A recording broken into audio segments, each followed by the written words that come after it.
네. 이제 3시 30분이 음. 되었는데요. 지금 막 들어오고 계신데 일단 먼저 오신 분들은 이름 앞에 이름을 적어 주시면 좀 좋을 것 같아요. 네. 교회? 교회 이름? 네, 교회 뭐 새맘교회 이수연 이런 식으로 이름을 조금 적어 주시면 진행하는 데 도움이 될 것 같습니다. 저부터 변경을 좀 하도록 하겠습니다. 네. 네. 네, 반갑습니다. 이렇게 주일 예배 드리고 점심 먹고 이 빈둥거리고 쉬기 딱 좋은 이 3시 반에 이렇게 자리를 막 차고 건자경 포럼에 와주신 여러분 모두를 환영합니다. 잘 오셨습니다. 네. 오늘은 평신도 교회인 사나리 교회를 시작하신 송인수 선생님을 강사로 모시고 평신도가 이끄는 교회라는 주제로 포럼을 진행할 텐데요. 우리 모두가 관심이 있던 주제이고 또 우리 모두가 만나고 싶었던 송인수 선생님을 모셨기 때문에 아마 평소보다 더 많은 분들이 참여를 이제 해주실 것 같다는 생각이 듭니다. 네. 저는 사실 송인수 선생님을 이 사교육 걱정 없는 세상 네네. 운동을 하시는 운동가로 알고 있었는데 어느 날 또 갑자기 평신도 교회를 시작하시는 개혁가로 이름이 들리는 거예요. 그래서 이 교육개혁 종교계를 넘나드는 홍길동 같은 분은 누구신가 홍길동? 하고 궁금해했었는데 이렇게 건자경 포럼에서 드디어 뵙게 되었습니다. 예, 네. 초대에 응해 주셔서 한 번 더 감사드립니다. 네. 감사합니다.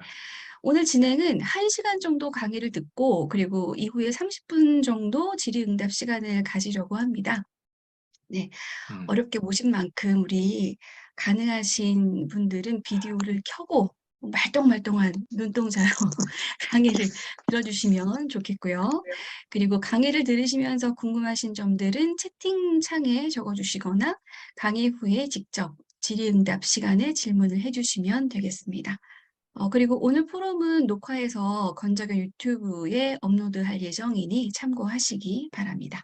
자, 그러면 송희 선생님을 박수로 맞이해 볼까요, 여러분? 네, 네. 반갑습니다. 네. 반갑습니다. 네. 네, 어서 오십시오. 네, 네. 그러면 제 얘기를 시작을 하는 거죠?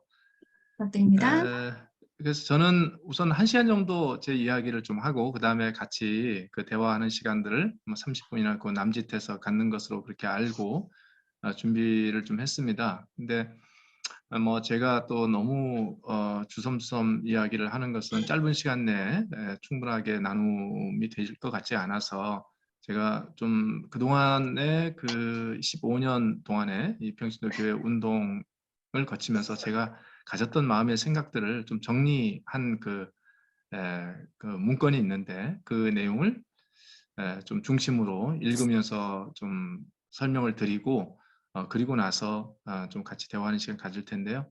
제가 왜 이 일들을 시작하게 되었는지 그리고 그 과정 속에서 제가 깨달은 것은 무엇인지 이것이 또 우리 교회에 주는 의미는 무엇인지 이런 그 부분들을 좀 중심으로 말씀을 좀 나누고자 하고요. 사실은 어느 누구도 한국 사회에서 이렇게 평신도 교회라고 표방을 하고 이 운동을 하는 경우가 그 이전에는 없었습니다. 몰래 숨어서 좀 하는 정도, 이단 시비에 걸릴까 봐 그런 정도였고 이것을 좀 드러내놓고 하는 일들은 좀 하지 않았습니다. 근데 이제 저는 몰래 하지 않는다, 드러낸다. 누가 뭐라고 해도 뭐 비판을 감수하겠다. 에, 뭐 비판하시려고 하면 해보시라. 이제 그렇게 그런 마음으로 제가 좀 이렇게 시작을 좀 했습니다. 그래서 지금은 약 한 10개 교회 정도, 좀 뭐 많게는 한 20개 교회 정도가 이런 교회 운동을 하고 있다는 것이 좀 이렇게 확인이 좀 되고 있고요. 저희하고 네트워크로 연결되어 있는 그리고 아마 더 많은 그 곳이 실제로 몇 배 이상의 그 교회가 이런 그 시도들을 하고 있는 것으로 저는 좀 알고 있습니다. 어쨌든 저는 잘 몰랐습니다. 그런 상황들, 저런 상황을 모르고 그리고 그 이전에 이런 그 교회 운동을 하는 경우를 제가 거의 본 적이 없었어요. 한 건?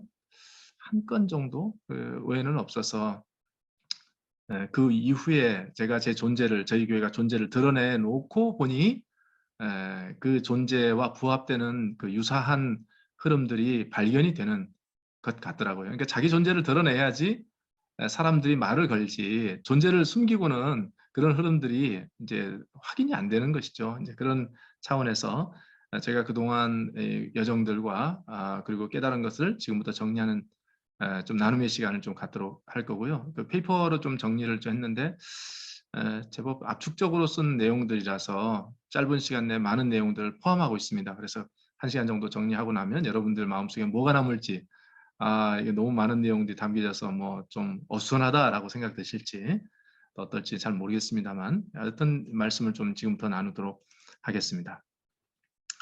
네, 저는 이제 아까 사나리 교회에 출석을 하고 있다고 했는데요.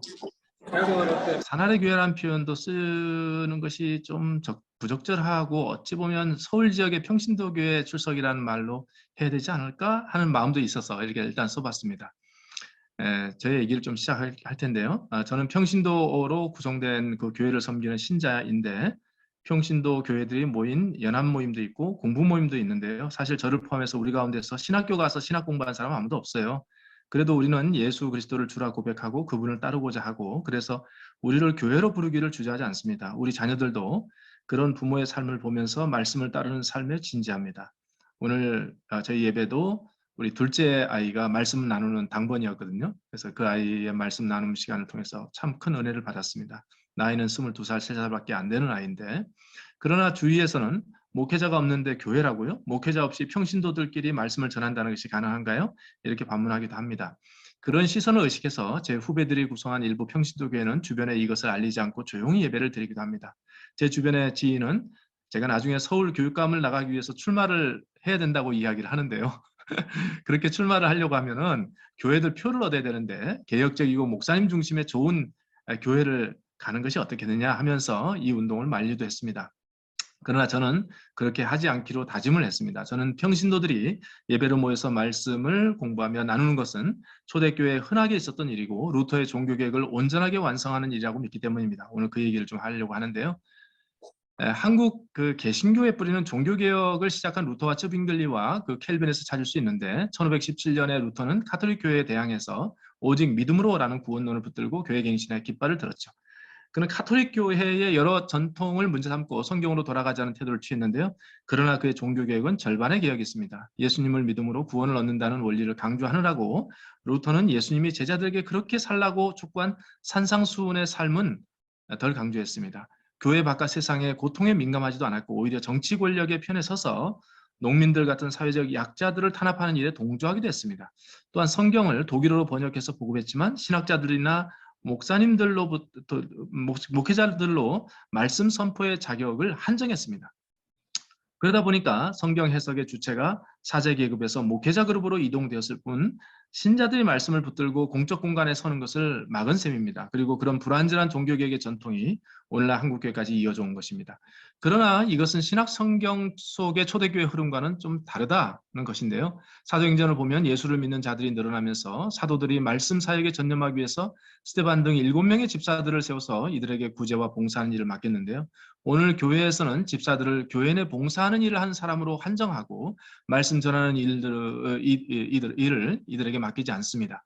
그런데 초대교회 시절에 집사 중에 한 사람인 스데반이 집사 신분의 회중들에게 구약 말씀을 해석해 주면서 예수가 그리스도임을 선포하다가 유대인들이 던진 돌에 맞아 죽습니다. 이것은 사도나 목회자만 설교자라고 하는 고정관념에 맞지 않는 행동입니다. 또한 집사 중에 한 사람이 빌립도 그랬습니다. 그는 스데반의 순교로 박해를 피해서 사마리아로 갔고 그곳에서 말씀을 전하고 세례를 베풀었고 가사로 가는 길에서 이디오피아 내시를 만나서 말씀을 풀어주면서 세례를 베풉니다. 그 장면도 의아합니다. 아니 어떻게 집사가 말씀을 전하고 세례를 베푼다는 말인가? 에베소서 4장 11절 말씀을 보면 어떤 사람은 사도로 어떤 사람은 선지자로 어떤 사람은 복음 전하는 자로 어떤 사람은 목사와 교사로 삼으셨으니 이런 내용이 나오는데요. 여기서 목사라는 직분이 나오는데 이때 목사는 사도와 선지자, 복음 전하는 자, 교사와 구별되는 존재입니다. 즉 사도처럼 예수와 함께 살면서 그의 삶과 죽으심을 본 자로서 교회를 이끄는 지도자도 아니고 말씀으로 신자들에게 주어진 현실을 꾸짖고 회개를 촉구하는 예언자도 아니고 말씀을 풀어주는 교사도 있다 보니까 그런 존재가 아닌 것이죠. 그러니 우리가 일반적으로 생각하는 바, 즉 공적 공간에서 말씀을 해석하고 가르치고 전하는 유일한 존재인 지금의 목회자와는 그 의미와 기능이 일치하지 않을 것입니다. 또한 고린도전서 14장 26절부터 29절을 보면 이런 내용이 있습니다.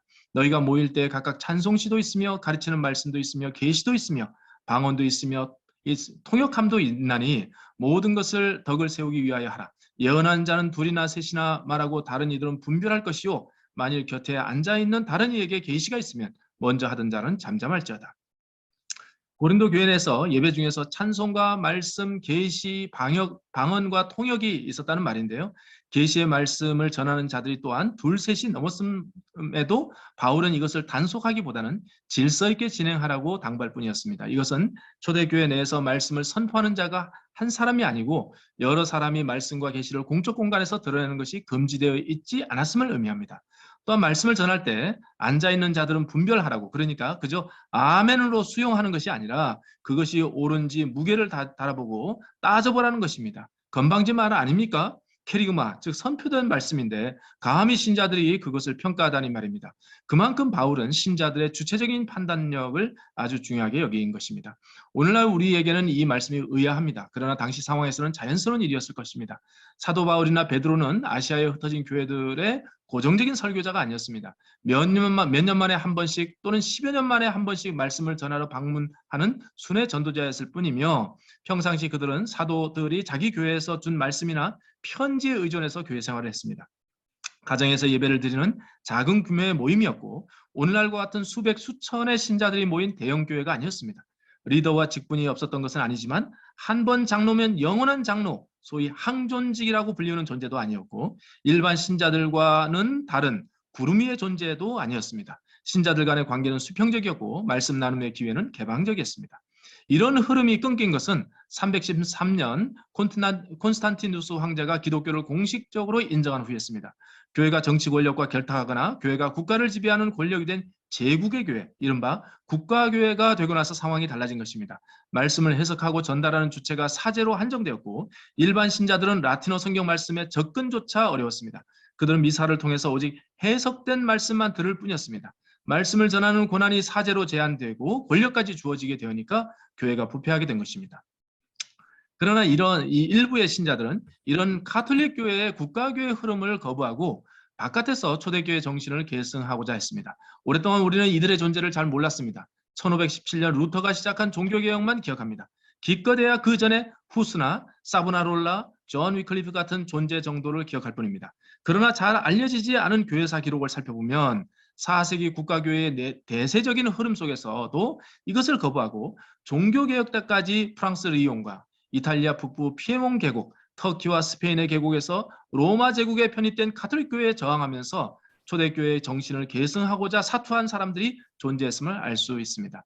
이들은 가톨릭 교회의 비성경적인 전통을 거부하고 마리아 숭배도 거부했습니다. 오직 믿음으로 구원을 얻는 이신칭의를 믿으면서 동시에 예수의 제자로 산상수훈의 말씀을 따라 살고자 했습니다.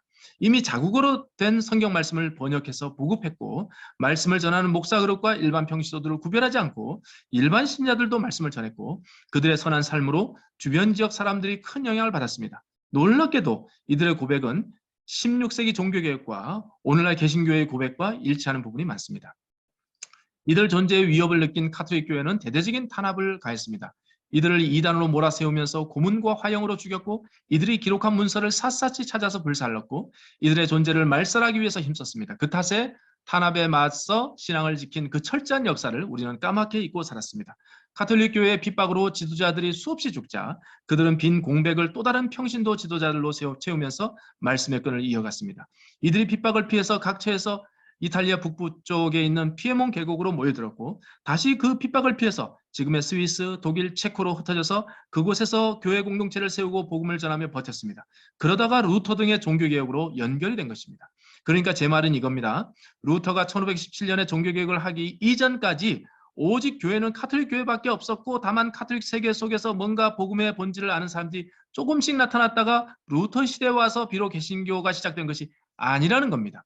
그럼 무엇입니까? 로마 제국의 가톨릭 교회가 시작되었을 때 초대교회는 사라진 것이 아니고 그 제국의 흐름을 거부한 초대교회 계승자 공동체들이 계속 1000년 이상 존재했다는 것입니다.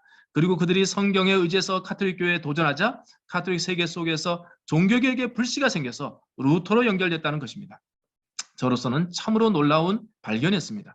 이렇게 가톨릭 바깥에서 4세기부터 15세기까지 초대교회 정신을 계승하며 버텨온 그 계승자 공동체들이 없었다면 위클리프나 후스도 없었을 것이고 루터의 종교개혁도 없었을 것입니다. 그러나 루터는 이들 초대교회 계승자들의 전통에서 성경을 중심에 세우고 이신칭의 교리를 붙들고 종교개혁을 했는데, 그러나 그 아쉽게도 예수의 제자로서 산상수훈의 말씀을 따라 사는 것을 소홀히 했습니다. 사회와 권력의 불의를 바로잡는 것에 무관심했습니다. 교회가 정치 권력과 결탁하는 국가교의 흐름을 벗어나는 것을 시도하지 않았습니다. 말씀을 전하는 일에 있어서 평신도 지도자들을 세운 초대교회 정신도 이어가지 못했습니다. 그러므로 미완의 종교개혁인 셈입니다. 그런 반쪽의 종교개혁을 보고 찌빙글리와 루터를 따르던 젊은 신자들이 실망하고 더 온전한 삶, 아니 초대교회 삶으로 돌아가기 위해서 힘을 썼던 것입니다. 저는 그 흐름을 몰랐는데요. 그러나 목회자가 없는 평신도 교회를 시작하고 보니까 그들의 역사가 비로소 눈에 들어오기 시작한 것입니다. 이제 평신도 교회의 소망과 관련해서 제 이야기를 나누고자 할 텐데요. 제 개인 이야기부터 시작하도록 하겠습니다. 저는 1989년 9월에 서울의 변두리 지역의 고등학교에서 교직 생활을 시작했습니다. 아이들이 입시 경쟁으로 인해서 고통받고 있는 것에 마음이 아파서 이대로 있으면 안 되겠다 싶었고, 그래서 기독교사 운동을 시작했습니다. 그러다가 이 일이 하나님께서 크게 역사하셔서 운동이 폭발적으로 성장하자 도무지 학교 생활을 유지하면서 병행할 수 없어서 2003년 교직을 그만두고 좋은교사 운동에 전념했습니다. 그리고 5년의 임기를 마치고 사교육 국정원장을 12년 동안 섬겼고 2020년에 학벌 스펙 중심의 기업의 채용 관행을 바꾸기 위해서 교육의 봄이라는 재단법인을 설립해서 지금까지 26년간 교육운동을 해왔습니다. 제가 좋은교사 운동을 시작할 때 교사를 바꿔서 한국 교육을 새롭게 하는 이 무거운 과제를 도무지 감당할 자신이 없어서 1995년 그 운동을 하기로 결정한 직후부터 새벽기도를 다니기 시작했습니다. 학교를 바꾸고 입시 경쟁 문제를 해결하고 기업의 학벌 중심 채용 문화를 바꾸는 것이 제 힘으로 가능한 일이겠습니까? 그래서 그때부터 지금까지 새벽기도를 멈추지 않고 지금까지 살아왔습니다. 아침마다 저는 제가 길을 잃지 않기를, 이 힘겨운 과제를 끌어안고 씨름하다가 넘어지지 않기를 주님께 기도합니다. 매일 깨지고 저의 실수와 부족함 때문에 크고 작은 일들이 벌어집니다. 혼자서 이 일을 감당하기 어렵다고 생각해서 공동대표 체제로 일해왔습니다. 그러나 공동대표 체제를 유지한다는 것이 얼마나 어렵습니까? 사업도 6개월 정도 동업을 계속 지속하기 어렵다고 하는 것인데, 그 동업의 관계를 25년 동안 그렇게 해왔습니다. 깜냥도 안 되는 존재가 변화를 위한 길에 나서니까 크고 작은 어려움이 늘 제 앞에 있었습니다. 그런데도 제가 이 일에 나서게 된 유일한 이유는 제가 하나님을 알기 때문입니다. 젊은 시절에 그분을 만났고 그분의 은혜와 사랑을 경험했습니다. 그분의 사랑을 경험하니까 그분을 닮고 싶고 예수를 따르고 싶기도 했습니다. 아침에 성경 읽는 것이 습관이 되고 그분이 하시는 말씀을 듣고자 했습니다. 제 젊은 시절 하나님을 만나고 그분의 사랑을 경험하는 이야기를 조금 해보겠습니다. 1986년 대학원 시절의 기억이 떠오릅니다. 그때 학비와 생활비가 없어서 그럼에도 불구하고 무리하게 대학원 공부를 시작했습니다. 겨우겨우 생활을 꾸려가다가 결국 생활비가 바닥나서 공부할 학비는커녕 그날 식사용으로 먹을 라면값이 없는 상태가 되었습니다. 당시 학교 구내식당 라면값은 계란을 풀면 250원, 계란이 안 들어가면 200원이었던 시절이었습니다. 그 200원이 없었던 상황인 것이죠. 돈을 꾸기 위해서 기숙사 방마다 노크를 해봤지만 다들 여름방학이라서 없었습니다. 겨우 한 친구에게 돈을 꾸어 식사를 했습니다. 그날 저녁 서러움이 몰려왔습니다. 결국 낙심 끝에 이제 공부를 중단해야겠다고 마음먹었습니다. 그런데 날 기숙사에서 아침에 습관처럼 큐티를 하는데 그날의 성경 말씀인 창세기 46장 1절 4절 말씀이 저에게 크게 다가왔습니다. 창세기에서 이집트로 내려가야 하는 야곱에게 나타나셔서 나도 너와 함께 가겠다고, 그리고 끝내 너를 다시 약속의 땅으로 돌아오겠다고 하시면서 하나님은 야곱에게 힘을 주셨는데, 그 말씀이 야곱에게 주시는 말씀인데 이상하게도 저를 향한 하나님의 말씀으로 들렸습니다. 그 말씀을 붙들고 기도하다가 그만 가슴이 뜨거워졌습니다. 그런데 그날 저녁 교육학과의 조교 한 분이 제게 찾아왔습니다. 그러더니 교육학과에서 성적 좋은 학생 한 명을 선정해서 전액 장학금을 지급하려고 하는데 제가 선정되었다고 알려주셨습니다. 말씀과 현실이 만나는 순간이었습니다. 정말 큰 위로였습니다. 대학원을 졸업하고 선생이 되어서는 또 다른 문제가 터졌습니다. 1992년 어느 날 구원파 출신의 한 선생님이 저에게 당신이 구원받은 증거를 대라고 추궁했습니다. 그때 짜증이 났습니다. 내가 주님께 구원받지 않았다면 지금까지 신자로 살아왔겠는가, 그런 마음에 반발심이 생겼습니다. 그러면서도 뭔가 제 속에서 공허한 느낌이 들었습니다. 아니, 교회를 열심히 다녔다, 주님을 위해서 봉사를 많이 했다, 그런 외적인 증거 말고 보다 본질적인 증거로 내가 구원받았음을 드러내는 그 어떤 증거가 내게 있는가, 그런 생각이 찾아왔습니다.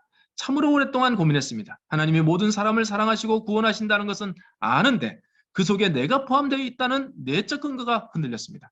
그래서 미친 듯이 성경을 읽었습니다. 내가 당신의 사랑을 입었다면 그 증거를 주십시오. 내 영혼을 시원하게 해주십시오. 그렇게 기도하면서 말이죠. 나를 구원하셨다는 증거를 찾기 위해서 성경을 보되 성경 말씀의 뜻을 명확하게 이해하기 위해서 보다 논리적인 영어 성경을 대조해가면서 읽었습니다. 몇 달을 그렇게 보냈을 것입니다. 그러다가 어느 날 한 번도 제가 시선을 주지 않았던 말씀, 여러분이 이 내용을 보아도 별 감흥이 없을 디모데전서 1장 15절 16절의 말씀에 그만 모든 의문이 다 풀렸습니다. 아, 이제 됐다. 이런 평화가 찾아왔습니다. 제 아내를 만나기 전 6개월 동안 리브가를 기다리는 이삭처럼 매일 운동장을 돌면서 기도했고 결혼을 준비하면서 여러 응답도 받았습니다. 결혼식장에서 평범한 CCM 축가를 들으며 지난날을 돌아보니 눈물이 쏟는 것을 주체할 수 없었습니다. 사진사가 신부는 담대한데 왜 신랑이 울고 있냐면서 핀잔을 주기도 했습니다.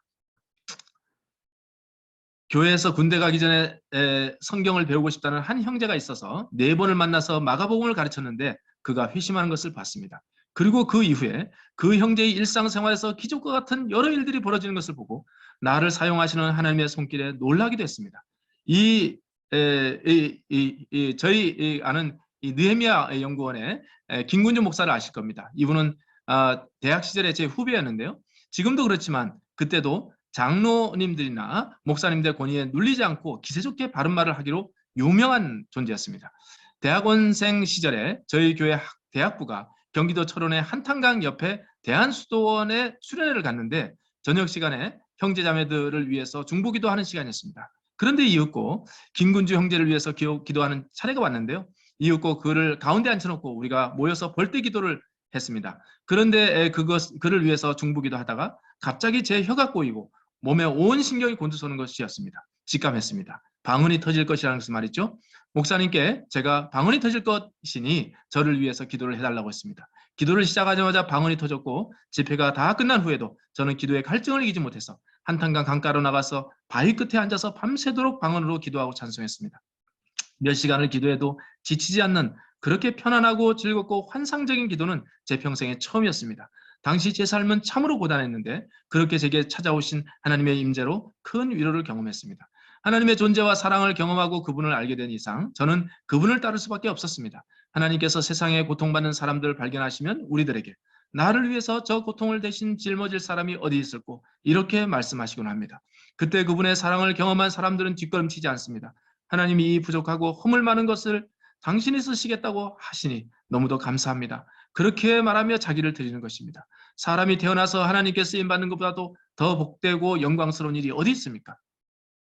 그래서 십자가는 두려운 멍해가 아닙니다. 다른 어떤 것과 그 짐을 지는 삶을 바꾸지 않습니다. 제가 좋은교사 운동을 위해서 학교를 퇴직한 것, 사교육 걱정 세상과 교육의 봄을 위해서 비교적 고단한 세월을 거쳐온 것은 그분을 향한 저의 마음 때문이었습니다. 물론 좋은교사 운동과 사교육 걱정 세상 교육의 봄은 제가 감당할 수 없는 일이었습니다. 교사를 바꾸고 입시 경쟁을 바꾸고 기업의 학벌 중심 채용을 바꾼다는 것은 불가능한 일이었습니다. 그러나 불가능하든지 가능하든지 저는 그분께 제 인생을 드리고 싶었습니다. 그렇게 사는 삶을 바라고 바랬습니다. 그래서 그게 어찌 저만의 일이겠습니까? 하나님을 아는 사람들은 늘 자기 힘으로 감당할 수 없는 과제에 붙들려 삽니다. 하나님의 뜻이 드러나고 그 일에 순종하면 하나님의 역사가 확장됩니다. 그때 우리에게 고민이 찾아옵니다. 하나님의 역사가 더 커져 버렸는데 더 깊이 나를 던질 것이냐 아니면 내가 할 수 있는 만큼 일할 것이냐 그런 고민 말입니다. 그러다가 하나님을 알고 그 사랑을 경험한 사람은 마침내 자기의 한계를 부숴버리고 하나님의 역사에 나를 던져버립니다. 그리고 세상이 감당하지 못할 존재가 되어가는 것입니다. 그때 우리 마음속에 생기는 괴로움이 무엇입니까?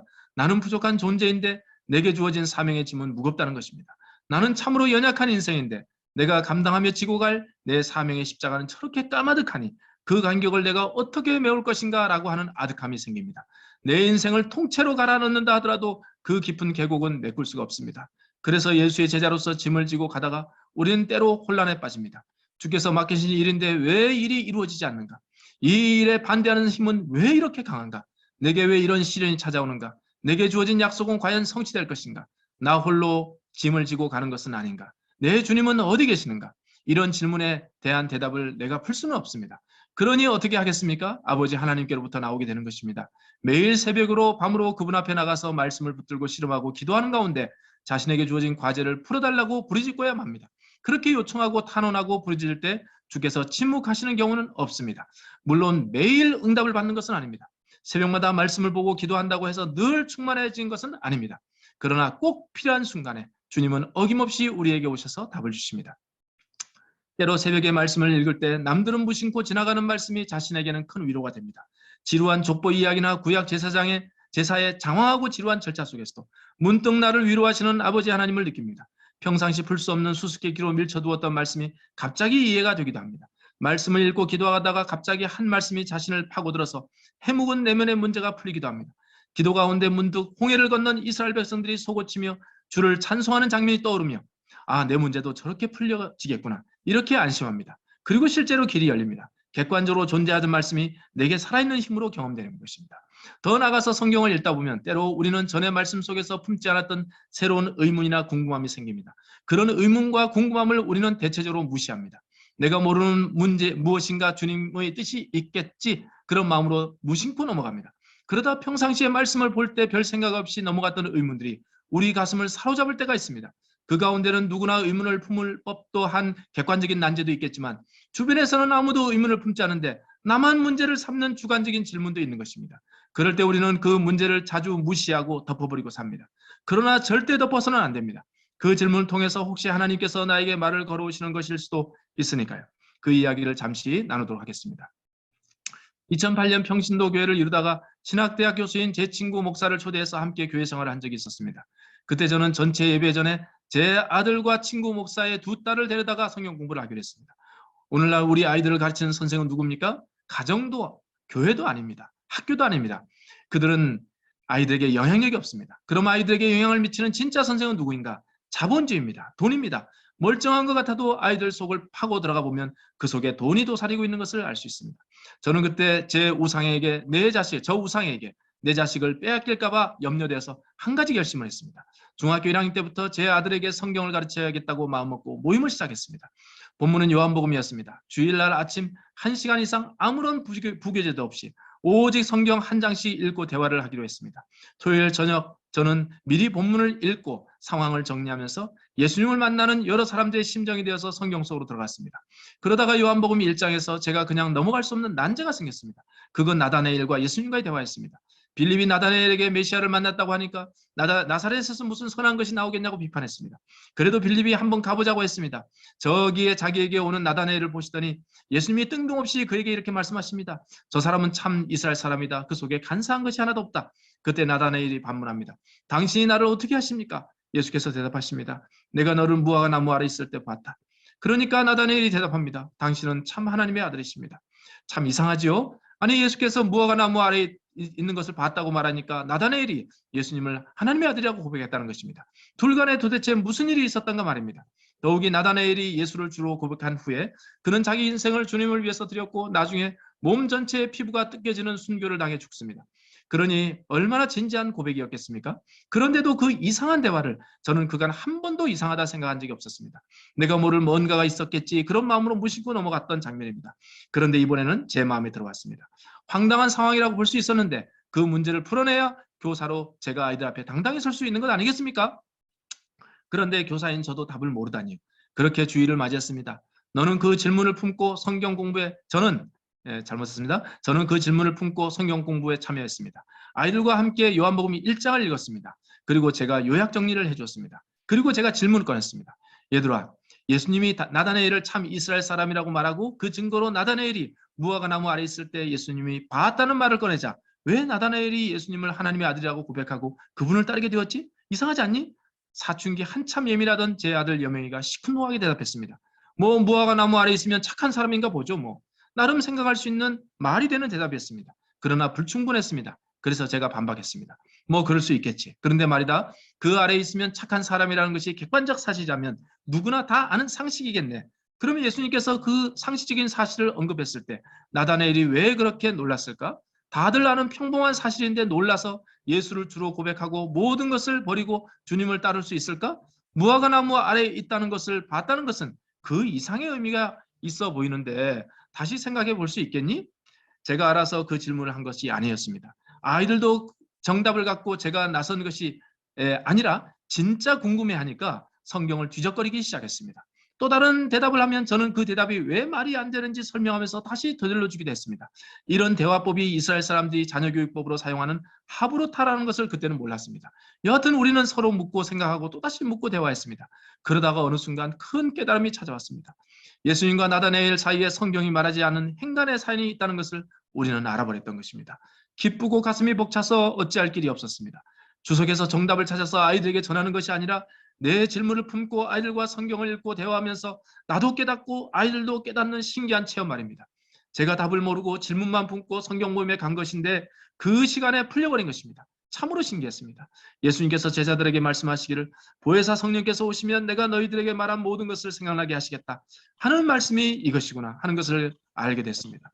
즉 말씀을 깨닫는 비결이 성령께 있었다는 것을 알게 됐습니다. 저는 그 깨달음을 정리해서 주일 예배 설교 당번 때 어른들과 함께 나누었습니다. 나중에 다른 교회 중고등부 교사로 있으면서 설교로 나누게 됐습니다. 어른들도 아이들도 말씀을 들으면서 그 말씀에 격하게 반응한 것을 보며 저 또한 알 수 없는 뜨거움이 올라오는 것을 경험했습니다. 그리고 그것을 모아서 만남이라는 설교집을 내기도 했습니다. 그렇다면 그 당시에 그 질문이 유독 왜 그렇게 제 마음에 들어왔을까요? 분명한 것은 아니지만 아마도 제 속에 어떤 목마름과 갈증이 있었을 것입니다. 그것은 바로 제가 나다나엘처럼 주님을 만나고자 하는 욕구였습니다. 주님의 제자로 사는 것이 아무리 힘들어도 좋다. 당신의 임재를 느끼고 내게 한 말씀만 하시면 충분하다는 그런 마음이 늘 제 속에 있었습니다. 그러니까 그 이상한 성경의 대화를 통해서 하나님이 내게 말씀하시지 않았을까? 그런 마음이 있다 보니까 그 두 분의 대화가 눈에 들어온 것이라고 저는 추측합니다. 성경 말씀 앞에 서는 신자들은 가슴속에 하나님을 향해서 여러 질문을 품고 삽니다. 당신이 인생의 주일하면서 왜 이런 시련을 내게 주시는 것입니까? 당신의 제자인 저에게 이 일을 맡기셔서 당신이 앞장서서 싸워주시겠다고 약속하셨는데 왜 약속은 이루어지지 않고 길은 보이지 않는 것입니까? 당신은 어디에 계시는 것입니까? 그 질문을 품고 말씀 앞에 설 때 내 관심을 자극하는 말씀이 나타납니다. 의문이 없을 때는 보이지 않던 말씀이 질문을 품으니 나타나는 것입니다. 그리고 그 말씀을 붙들고 기도하면서 문득 말씀에 의문이 풀리면서 그와 동시에 내 고민도 풀리면서 앞길이 환히 보일 때가 있습니다. 그것을 안고 아침마다 밤마다 말씀을 보며 기도하며 하나님의 임재를 경험하는 것입니다. 그래서 위로를 얻고 기쁨을 얻고 용기를 회복합니다. 내려놓았던 의욕의 끈을 잡기도 하고 위기 속에서 두려움에 떨던 마음의 평화가 찾아오기도 합니다. 풀 수 없던 과제를 푸는 지혜가 임하기도 합니다. 모욕 속에 참지 못했던 마음은 사라지고 다시 주님의 고난에 동참하기 위해서 전진합니다. 외람되지만 저는 그런 여정과 깨달음의 내용을 공적 공간에서 나누는 것을 설교라고 생각합니다. 내가 풀어야 될 생의 문제를 안고 말씀을 끈기 있게 풀며 한 말씀만 주십시오. 그렇게 나아갈 때 하나님은 자기 백성들에게 침묵하시지 않습니다. 이 말씀은 이상하다. 그렇게 생각되는 의문이 찾아올 때 그것을 부정하지 않고 주께서 내게 말을 거시는 순간이라고 생각하고 그 말씀을 이해하기 위해서 집중하는 것. 그렇게 해서 알게 된 깨달음의 보따리를 공적 공간에서 풀어내는 것. 저는 그것이 설교라고 생각합니다.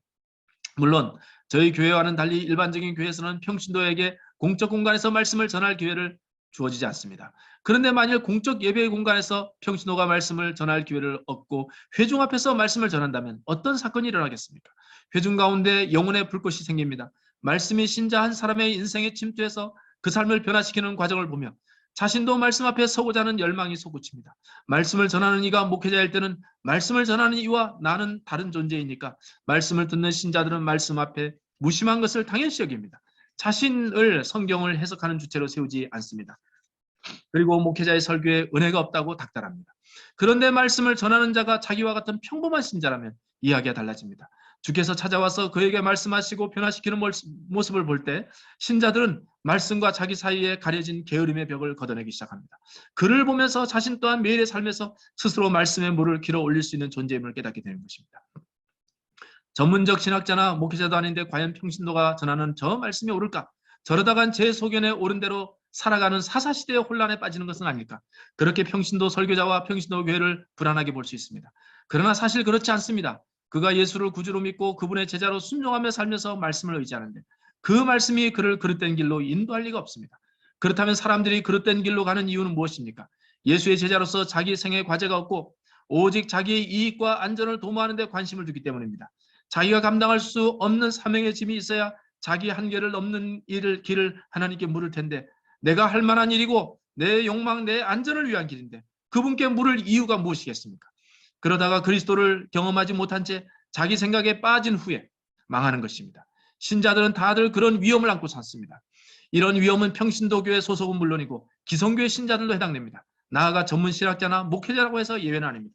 그러나 그런 위험과 막막함과 또한 두려움은 초대교회 신자들도 겪은 바였습니다. 그들은 복음을 받아서 그리스도인이 되었지만 바울 사도나 베드로 사도가 매주 자기 교회를 방문해서 설교하지 않았습니다. 그들 지도자들은 2, 3년에 한 번 정도 방문하는 나그네였고 우리처럼 사도들이 쓴 변변한 신학 성경도 없었습니다. 그렇지만 그 막막한 가운데 그들은 서로 사랑하며 사도들이 들려준 기억 속에 있는 주님의 말씀, 사도들의 편지 몇 통을 붙들고 성령의 인도하심을 따라서 교회로 모이고 전진한 것입니다. 의지할 자 없이 모일 때 그들이 말씀 해석의 길을 잃지 않았던 것은 그들이 똑똑해서가 아니고 신학을 많이 공부해서도 아니고 참고할 주석이 풍부해서도 아닙니다. 유일한 힘은 성령이 그들을 가르치셨기 때문입니다. 우리도 그럴 것입니다. 의지할 것 없을 때 우리가 부르짖을 것이며 누군가 길을 제시하지 못할 때 성령의 빛으로 길을 보여주실 것입니다. 주께서 그분을 우리에게 주셨으니 우리가 말씀을 통해서 하나님의 뜻을 깨닫고자 할 때 성령께서는 말씀을 이해하고 분별하고 깨닫게 하십니다.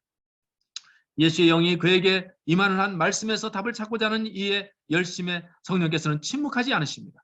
예수를 따르는 길을 가고자 말씀을 보는데 그가 그릇된 길로 가지 않는 것은 주의 영이 그를 가르치기 때문입니다.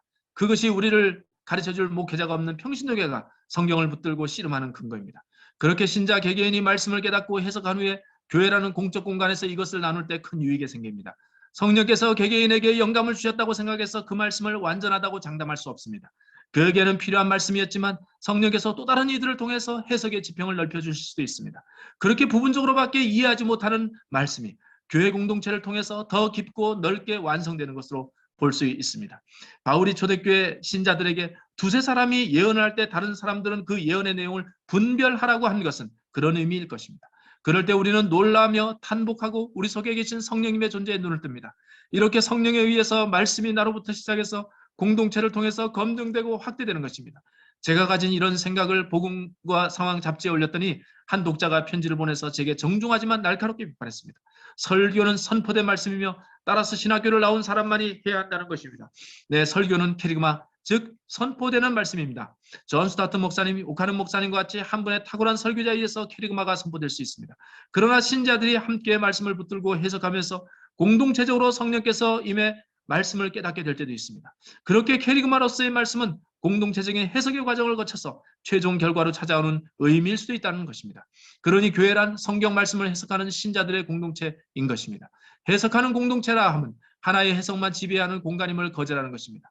풍부한 해석이 함께 모여서 내가 깨달은 말씀의 진실됨이 확인되며 오류가 수정되고 성령의 깨닫게 하시는 역사가 신자들 간 말씀 나눔 속에서 반복되는 것을 경험하는 것입니다. 그게 교회인 것입니다.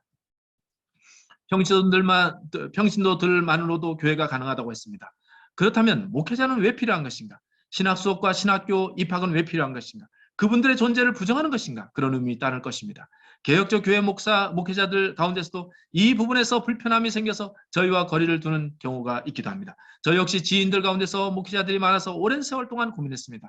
힘겹게 주를 위해서 일하시는 분들의 기운을 뺏는 것은 아닌가 싶어서 망설임이 컸습니다. 그러나 이제 그렇지 않다는 것을 이해했습니다. 평신도들로 교회가 가능하다는 말이 목회자의 존재를 부정하는 것은 아닙니다. 교회도 조직인 이상 지도자가 필요합니다. 그런 의미에서 우리는 아나키스트가 아닙니다. 조직과 질서가 필요하고 그 속에서 신자들을 대표하는 목회자, 신자들을 가르치는 목회자는 필요합니다. 우리가 배격하는 것은 신자들을 목회자에게 의존하는 존재, 비주체적인 존재, 자기 판단과 자기 결정력이 없는 존재로 머물게 하는 모습입니다. 도대체 신자는 누구입니까? 사람들에게 의존하지 않고 주체적으로 살되 오직 예수 그리스도께 의존하며 그분을 따르도록 부름받은 사람들입니다. 오직 주님께만 의존하며 세상에서는 자주적이고 독립적인 인격체로 살아가는 존재입니다. 물론 우리는 독불장군이 아니라 누구와 협력하면서 살아가야 됩니다. 그러나 내가 누군지 알고 주체적인 존재가 되어야 하지만 다른 사람들과 협력도 가능합니다. 내가 누군지 모르고 누군가에게 의존하는데 어떻게 남과 대화할 수 있겠습니까? 그러니 신자는 자주적인 존재이어야 합니다. 그러니 우리가 배격하는 것은 평신도와 구별되는 구름 위의 존재로서의 목회자상입니다. 주의 종인 목회자를 주의 백성인 나머지가 떠받드는 구도를 우리는 거절합니다. 대부분의 신자들은 교회 속에서 자기의 생각과 감정, 궁금함이나 의문을 죽이며 오직 한 사람만 말하고 판단하는 구조에 익숙합니다. 그러나 우리는 이것을 거부합니다. 우리가 찬성하는 목회자 위치는 목회자가 교회 회중의 일원임을 자각하는 전제에 있습니다. 우리가 지지하는 목회자는 평신도들이 자신에게 의존하지 않도록 경계하며 신자들이 오직 말씀 앞에 단독자로 서도록 깨우는 분입니다. 자신이 먼저 자기 문제를 말씀 속에서 풀어내기 위해서 힘쓰며 그 말씀으로 신자들을 일깨우도록 돕는 존재입니다. 그렇게 교회 지도자가 말씀을 풀어낼 때 다른 신자들은 그 모습을 보며 말씀을 저렇게 이해하고 저렇게 자기 문제로 연결지어야 하는구나, 그것을 알게 되는 것입니다. 이렇게 목회자에게 의존하지 않고 주님만 의존하는 신자들이 있는 교회는 결코 망하지 않을 것입니다. 또한 그들을 그런 존귀한 자로 키우는 목회자는 지도자로서 그 인품과 자질에서 일반 신자들의 존경과 신망을 받을 것입니다. 사람을 의지하지 않고 말씀을 중심에 세우니 신자들이 깨어날 것이며 깨어있는 신자들이 있는데 어찌 교회가 부패할 수 있겠습니까? 그러므로 그런 교회는 결코 무너지지 않을 것입니다. 코로나 상황에서 다른 교회들은 무너질지라도 이런 교회는 무너지지 않을 것입니다.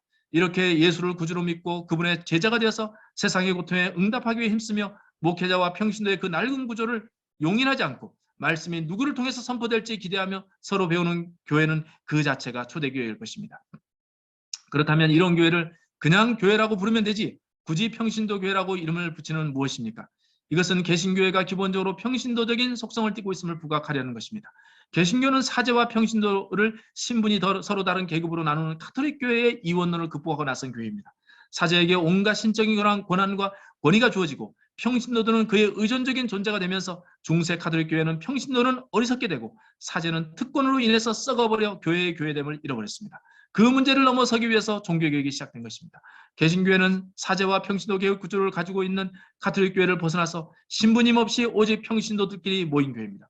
그런데 그 개신교조차 평신도들끼리 다시 목회자와 평신도로 서로를 구별합니다. 요즘은 이 구분을 좀 더 넓혀서 장로들까지는 평신도 그룹에서 빼주는가 봅니다. 그 모습을 볼 때마다 저는 제 속에서 무엇인가 치밀어 올라옵니다.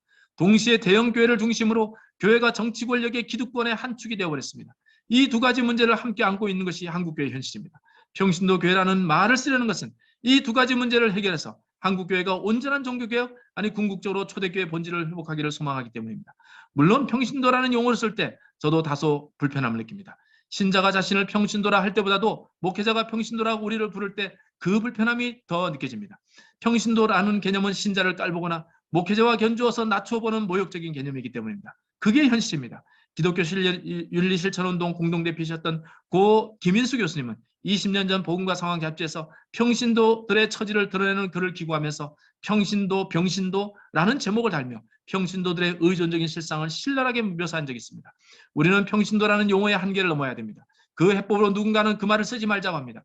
그러나 그 용어를 사용하지 않는다고 해서 그 한계를 넘는 것은 아닙니다. 말은 그 말이 담고 있는 현실이 없어져야지 사라지는 것이지 다른 말을 쓴다고 해서 없어지는 것이 아닙니다. 오늘날 우리는 노비, 백정, 쌍놈 이런 표현을 쓰지 않습니다. 왜 그렇습니까? 용어가 지칭할 비루한 계급이 사라졌기 때문입니다. 노비가 없고 백정이 없는데 그런 용어를 쓸 필요가 있습니까? 비루한 현실을 없애야 용어도 사라지는 것입니다. 평신도 신학이라는 IBF 책을 통해서 폴 스티븐슨 목사님은 목회자 평신도 이중 구조를 극복하자 하면서 그 대안으로 온 성도, 온 백성이라는 개념을 제안했습니다. 그러나 그 용어를 사람들이 사용합니까? 사용하는 이들이 없는 죽은 용어가 되었습니다. 왜 그렇습니까? 그 말이 현실을 제대로 반영하지 못하기 때문입니다. 앞으로 평신도가 목회자의 들러리가 아니라 교회를 구성하는 주체임을 확인하고 말씀을 공적으로 전하고 왕 같은 제사장의 권세를 회복하는 순간 이 용어도 사라질 것입니다. 우리는 그 길을 비추는 등불이 되고자 합니다. 한 10년 정도 걸릴 것이라고 저는 생각합니다. 그때까지 우리는 다소 불편해도 평신도라는 말을 붙들고 살고자 하며 나아가 평신도라는 개념을 영광스러운 표현으로 취하고자 합니다. 그렇다고 해서 한국의 모든 교회가 저희와 같은 방식의 목회자가 없는 평신도 교회 구조로 바뀔 수는 없다고 생각합니다. 물론 저는 평신도로 구성된 작은 교회들이 확산되기를 바랍니다. 그러나 모든 교회가 다 그렇게 될 수는 없습니다. 대신 저는 목회자가 계시는 일반 기존 교회 내에서 소그룹 가정교회들이 많이 세워지기를 원합니다. 그 공간에서 평신도 지도자들을 세워서 말씀을 전하고 서로 말씀에 대해서 나누면서 해석의 공동체로서의 교회의 참된 의미를 체험하기를 기대합니다. 그리고 주일날 목사님의 설교와 별도로 때로 평신도 지도자 중에 적합한 분을 정해서 정기적으로 예배 설교자로 세우는 것도 좋습니다. 신자들에게 주는 도전이 작지 않을 것입니다. 목회자 역시 그 과정에서 배우는 것이 있을 것입니다. 그리고 신자들을 저런 존재로 세우는 것이 내 역할이구나, 그런 생각이 찾아올 것입니다. 그래서 그 교회에 시련과 환란이 찾아오거나 또는 교회가 더욱더 확산되거나 세상 속으로 들어가야 될 때 평신도 지도자들은 귀하게 쓰임받을 것입니다. 초대교회 계승자들이 운영하는 교회들은 종교개혁 이전에 다 그렇게 살았습니다. 무엇보다도 말씀을 전하는 기능으로 평신도들과 나를 구별했는데 그 벽이 무너짐으로 목회자란 평신도들과 다른 구름 위의 존재가 아니라 바로 평신도 신자들의 공동체 속의 한 일원임을 알게 될 것입니다. 그리고 이전에는 보지 못했던 지도자의 새로운 역할이 보이게 될 것입니다. 그 순간 카톨릭의 사제 평신도 이중구도가 깨져지고 진정한 의미에서 종교개혁이 초대교회의 본질을 회복하는 역사가 한국교회 안에서도 시작될 것입니다. 저는 그날을 소망하고 힘 닿는 대로 더 전진하기 원합니다. 그리고 그 길에서 함께 손을 잡고 갈 벗들이 많아진다면 큰 위로요, 기쁨이 될 것입니다. 네, 이렇게 제가 제 정리한 말씀을 좀 나누었습니다. 네, 일단 마치도록 하겠습니다. 아이고, 감사합니다. 감사합니다. 수고 많으셨습니다. 그, 어, 글을 빨리 읽어주셔가지고, 네, 저희도 열심히 부지런히 따라갔습니다. 눈으로, 귀로 많이 부지런히 따라갔습니다. 그러니까 교육을 바꾸기 위해서 기도를 멈추지 않는 삶을 계속 살아오셨던 것 같고, 그리고 그 말씀과 삶이 만나는 순간들을 끊임없이 경험하면서 삶의 크고 작은 어려움들을 극복하신 그 삶 자체가 저희에게 큰 어떤 경외심을 일으키게 하는 것 같습니다. 정말 감사드립니다. 네, 그러면은 지금부터 혹시 궁금하신 점이 있으셨거나 아니면은 뭔가 평신도 교회에 대한 어떤 코멘트를 하시거나 하실 분들은 손을 들고 말씀을 해주시면 좋을 것 같은데요. 네, 저희가 사실은 건재견 소속 교회들이 지금 포럼에 참여하고 있지만 페이스북이나 뉴스앤조이를 통해서 외부에서 이제 참여하신 분들이 계세요. 그래서 그분들께서 먼저 질문을 적어주신 것들이 있거든요. 다른 분들이 질문을 생각하실 동안에 그 질문들을 먼저 좀 소화를 하면 어떨까 하는 생각이 듭니다. 네네. 먼저 산 아래 교회가 이제 그 지속되면서 운영상 어려웠던 부분 세 가지를 알려달라는 그런 질문이 있었는데요. 사실 그 산 아래 교회에 대해서 그 말씀하시는 것에서는 그 구체적인 내용들은 잘 저희가 알 수가 없어서 그 어려웠던 교회가 큰일 날 뻔했던 그런 경험들을 알려주시면 감사하겠습니다. 네, 저희 그는 15년, 제가 이 평신도 교회 운동을 좀 시작한 지 15년 됐고, 처음에는 산하의 교회 형태가 좀 아니고요. 그 버시되는 교회라는 이름으로 교회를 좀 시작을 했습니다. 그러다가 2년 후에 또 손모 교수님이 계시는 다니엘 세스테 교회에 4년 출석을 하고 그 후에 산하의 교회를 좀 세웠고, 이 전체 기간을 저는 평신도 교회를 이루는 과정이었다, 이렇게 좀 말씀을 드릴 수 있겠습니다. 평신도 교회를 이룸에 있어서 가장 어려운 점은 무엇인가라고 할 때, 교회 상이 정립이 되지 않은 초창기 때 너무 혼란스러웠어요. 그러니까 교회라고 할 때 도대체 교회가 무엇이고, 이렇게 목회자는 무엇이고, 또 우리가 그 말씀을 나눈다는 건 무엇이고, 이런 부분에서 어떤 교회상을 좀 정립을 좀 하지 못한 상태에서 규모가 좀 이렇게 늘려지는 과정이 있었습니다. 저희 이전에 교회에서 파송받아서 5가정이 나왔고, 또 IBF 소속의 공동체 한 5가정과 또 제가 제 친구 이 어느 신학대학 그 교수님인 이 그 친구 목회자가 같이 결합돼서 예배를 좀 드리다 보니까 각자 상이 다 다르더라고요.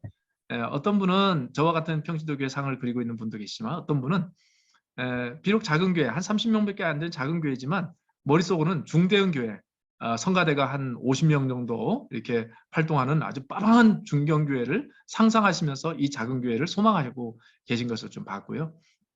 또 목사님은 목사님대로 목회자 중심의 교회를 야심차게 또 꿈꾸고 계셨습니다. 이제 그러다 보니까 뭐 안 되는 거죠.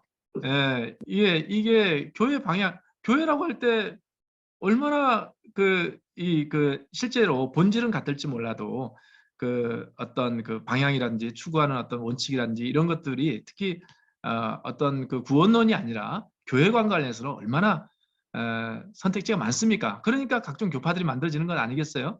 이제 그런데 저희가 30명밖에 안 되는 작은 교회지만 생각들이 한 서너 개로 좀 나뉘어지고, 나중에는 하여튼 뭐 2개로 나뉘어지고, 이제 그러면서 교회가 유지가 좀 안 되더라고요. 그래서 결국은 멈춰야겠다, 그렇게 좀 생각을 했습니다. 그리고 다니엘 세시대 교회 4년 동안 있으면서 그 부분 정립을 좀 하기 위해서 공부를 좀 했습니다. 그래서 로버트 뱅크스 박사님의 교회 또 하나의 가족이라고 하는 그 책, 그리고 폴 스티븐 박사님의 그 책, 또 평신도 신학에 관련된 책이라든지 이런 책들을 좀 공부하면서 우리의 관점을 좀 정립해가는 과정들을 좀 거쳤습니다. 그러니까 그렇게 그 교회라 할 때 어쨌든 불가피하게 교회는 무엇인가에 대한 어떤 그 좀 정리된 크레도, 어떤 신조나 어떤 고백 내지는 그 몇 가지 원칙과 기준이 없으면 내적으로 굉장히 혼란을 겪는다 하는 것을 저희가 좀 파악을 했고, 그 과정을 거치느라고 많은 좀 대가를 치루었죠. 그런데 의미 있는 과정이었다고 생각하고, 제가 그래서 그 이후에는 좀 다른 그 교회를 이루고자 하는 그 분들에게도 그렇게 좀 저희의 그 지나왔던 시행착오 과정들을 거쳐서 저희가 가지고 있던 몇 가지 원칙들을 좀 말씀을 좀 드리고, 그 원칙들을 중심으로 평신도 교회를 좀 하도록 그렇게 해서, 적어도 지금은 어떤 그 방향 때문에 혼란을 겪어서 쪼개지거나 어려움을 겪는 경우는 좀 별로 없는 그런 상태이다, 이렇게 좀 말씀을 드릴 수 있을 것 같고요. 그럼에도 불구하고 또 다른 어려움이라고 한다면, 작다 보니까 이제 우리는 수평적인 리더십, 그러니까 수평적인 어떤 관계고, 그래서 교회 내에서 어떤 의견을 좀 수렴하는 과정들이 그래 좀 생각보다 쉽지 않을 때가 좀 있을 수 있죠. 그리고 한 분이 반대하면 그 다수결을 할 수 없거든요. 그 몇몇 명 안 되는데 그 손 들어가지고 어떻게 됩니까? 그러니까 결국은 그 한 사람을 끝까지 좀 설득하는 것, 그리고 같은 마음을 갖도록 하는 것, 그게 안 되면 진도를 못 내는 것, 이런 과정들이 좀 이렇게 있었고요. 저 개인적인 아픔은 평신도 교회로 저희가 한 5가정 정도 쭉 진행을 좀 하다가 너무 좋았습니다. 네, 이렇게 좋을 수가 없어요. 매주 만날 때마다 그 교제가 넘치고 말씀을 보는 눈이 달라지고 너무 좋았는데, 제가 2018년에 그 기독교사 대회 때 목사님으로부터 받은 그 이렇게 은혜와 자극이 있어서 우리와 같은 평신도 교회로 그냥 만족하지 않고, 이 땅에 이런 그 교회가 좀 많도록 하는 네트워크 운동을 하는 것이 내 몫의 사명이구나 하는 것을 좀 제가 마음속으로 품고 결심하면서 그것을 하겠다고 했더니, 저희 교회 교우들 중에서 상당수가 동의를 안 했습니다. 그건 선생님 미션이고 우리 교회 미션은 아니에요. 그렇게 해서 그분들이 그 미션에 동의하지 않아서 그냥 이렇게 떠나가는. 그러니까 참 교회를 이룰 때는 아무런 문제가 없고 너무 좋았는데, 이렇게 저희 교회가 단위가 돼서 평신도 교회 네트워크 운동을 막 하겠다고 하니까 그냥 부담스러운 거죠. 네. 근데 이제 저는 그 과정을 좀 상처라기보다도 영광된 것으로 좀 취하려고 합니다. 왜냐하면 그 후에 그 결심을 좀 하고 나서 평신도 교회 운동, 연합운동을 좀 했고요. 지금 한 10개 교회 정도가 직간접적으로 연결되어 있고, 또 그것에 꿈을 꾸고 소망하는 그 분들이 평신도 교회 공부 모임 내지는 또 신학 포럼 형태로 만들어져서 지금은 이 흐름들이 어느 정도 견고하게 만들어지고 있는 것을 좀 보고, 많은 분들이 도움을 받는 상황들을 보고, 우리 사나리 교회가 약화되는 그 과정들을 내가 감수하는 것이 훨씬 복된 경험이었다, 이렇게 저는 생각을 하고 있습니다. 세 번째 어려움은 우리 자녀들이 함께 예배를 드릴 때의 그 예배 운영에 좀 어려움이라고 할 수 있는데, 이제 꼬맹이들이 이제 참여할 수 있잖아요. 그래서 그 아이들이 참여할 때 이 아이들까지 함께 품으면서 예배를 좀 어떻게 드릴 수 있을까? 예배가 1시간으로 끝나는 것이 아니고, 지금 저희의 경우도 11시에 와서 식사를 하고 12시에 예배를 드려서 한 4시나 4시 반 정도에 말씀을 같이 나누면서 쭉 하다 보니까 이게 이제 꼬맹이들은 못 버티는 거죠. 그렇게 해서 이런 사무실 공간에서 예배를 드리다가 꼬맹이들을 위해서 집으로, 이제 저희 집으로 이제 들어가기도 하고, 그러니까 조금 버티더라고요. 그리고 또 그 아이들을 위해서 또 제가 일일 교사가 돼서 또 말씀을 또 이렇게 나누면서 아이들 위한 시간을, 말씀 나누는 시간은 또 따로 빼기도 하고. 그러나 중학생 이후는 다 같이 참여를 합니다. 그래서 걔네들이 알든 모르든 계속 제 질문도 하고, 왜냐하면 저희 아이가 중학교 때 제가 같이 성경 공부하면서 이 아이의 변화를 좀 봤기 때문에 중학교 1학년 학생들 충분히 이해할 수 있다. 그래서 아이를 위한 배려는 질문하는 것에 있고 그 아이들의 이해하기 쉬운 어떤 표현을 조금 쓰는 건 있지만 내용의 어떤 골자를 그 아이들 때문에 바꾸지는 않습니다. 그러면서 이제 아이들이 생각이 좀 깊어지는 것이다 그렇게 생각하는데요. 여하튼 그러나 쉬운 것은 아니죠. 뭐 그런 과정들을 좀 어려움이라고 말할 수 있겠습니다. 네. 네, 말씀은 간단하게 하셔도 정말 큰 어려움이 네, 많으셨을 것 같아요. 네. 그러니까 특히 서로가 다른 그림을 그리고 같이 나아가려는 그 과정에서 수많은 일들이 있었을 것 같습니다. 네. 네.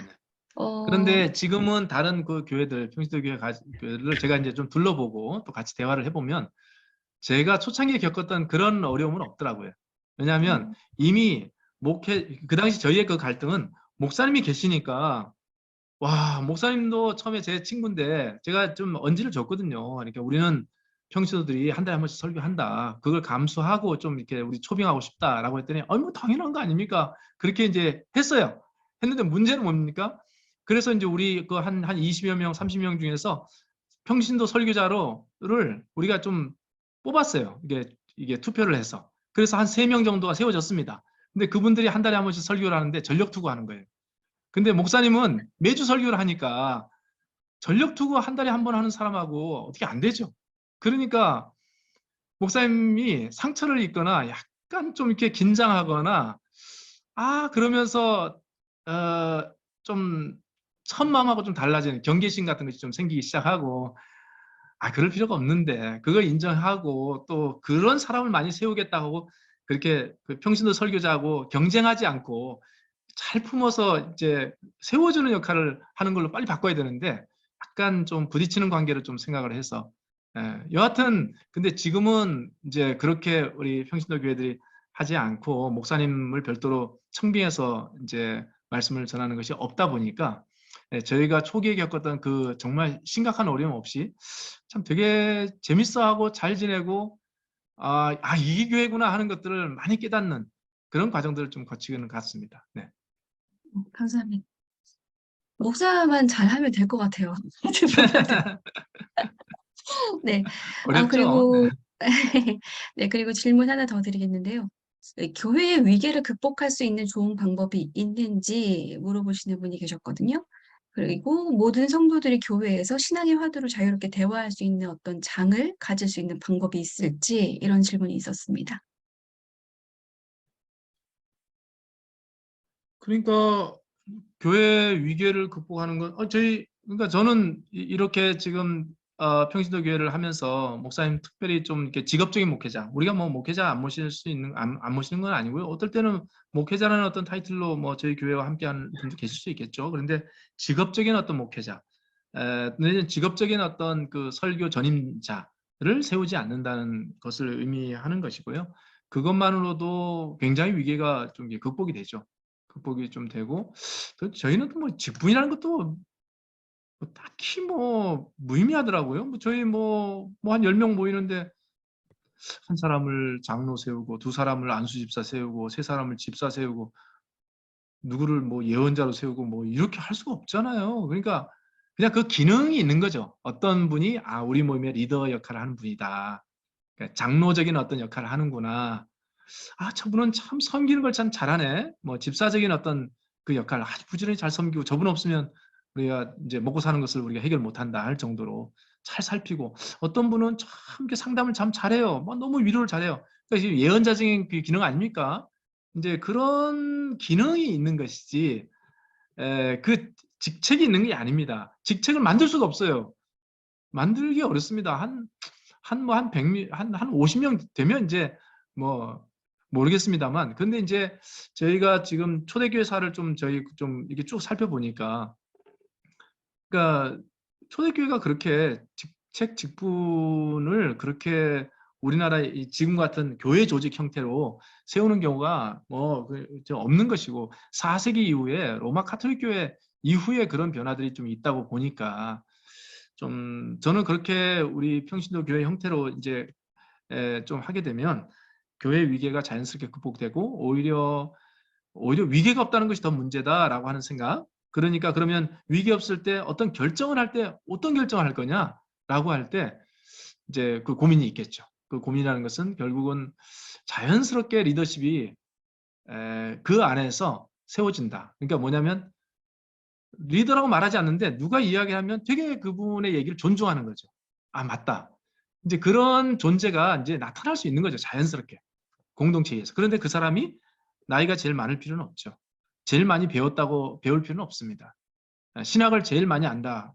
그래서 리더일 필요도 없어요. 그러니까 그냥 성도들 가운데 인정이 되는 존재가 세워지는 겁니다.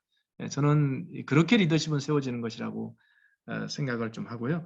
그 다음에 신앙의 화두를 가지고 대화할 수 있는 장은 어떻게 마련될 거냐? 아니, 그러니까 다른 거 없어요. 이제 그렇게 되면 주일날 예배를 좀 드릴 때 이제 그 예배를 드릴 때 말씀을 같이 나누다 보면 그 말씀을 우리는 보통 설교와 간증 이렇게 얘기하잖아요. 근데 아니 그 말씀은 기본적으로 말씀에 대한 이해 그리고 해석 그리고 자기 삶의 적용 이 세 가지가 아니면 어떻게 됩니까? 세 가지 다 필요한 거예요. 그래서 말씀을 같이 쭉 공부하면서 이해하고 기본적인 텍스트에 대한 이해 그리고 그 말씀이 도대체 어떤 의미를 갖는지에 대해서 해석하기 해석은 자기 관점이라는 것이 들어가는 것이죠. 그리고 그것이 나에게 주는 메시지 이런 것이니까요. 그런 이야기를 좀 말씀 시간에 저희는 한 말씀 나누는 시간이 한 2시간 정도? 2시간 반? 어떨 3시간? 뭐 아이들이 있으면 조금 좀 줄여야겠죠. 예, 뭐 그런 게 아니 지금은 제가 아이들이 좀 다 컸기 때문에 그냥 그렇게 하면 충분합니다. 뭐 오후 순서 또 뭐 하고 뭐 이런 거 다 필요 없고 그냥 말씀 예배 순서로 교제와 말씀의 나눔과 그리고 학습과 그리고 어떤 신앙의 화두의 어떤 공유와 이 모든 것이 다 좀 나뉘어진다. 저는 그렇게 생각을 좀 저희 그렇게 좀 경험을 하고 있고요. 네, 그렇습니다. 네, 감사합니다. 한 가지만 더 사전 질문을 좀 소화하도록 하겠습니다. 원래 그러니까 목사의 역할, 평신도와 목사가 구분될 수 있는 근거 이 질문도 있었지만 이것은 말씀 중에 아까 강의 중에 나왔던 것 같아서 요건 넘어가고요. 재정에 대한 질문이 좀 있었는데요. 이 네. 작은 교회들이 대부분 처음에 목사 재정으로 시작을 하다 보니 이제 교회가 커지면서 목사와 교회 재정이 분리되기 어려운 문제에 대해서 교회 재정에 대한 어떤 건강한 해결 방안 뭐 이런 것을 좀 문의하고 싶어 하시는 것 같아요.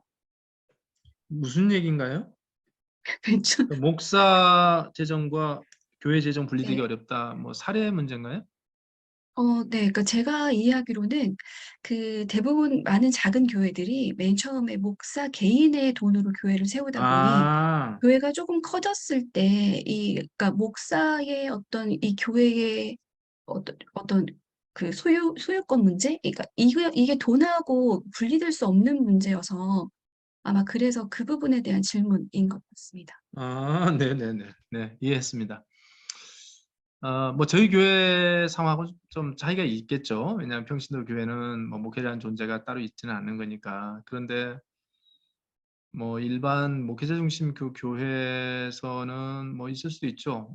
저 처음에 교회를 시작했던 목회자 가정이 에, 교회 터를 좀 구하는 것도 그렇고 뭐 사례는 뭐 목회자 처음에는 뭐 못 받을지라도 뭐 어쨌든 간에 좀 받는 과정들이 이제 생길 수 있는 것이고 또 하여튼 뭐 소유 문제 이런 것이 있을 수 있는데 글쎄요.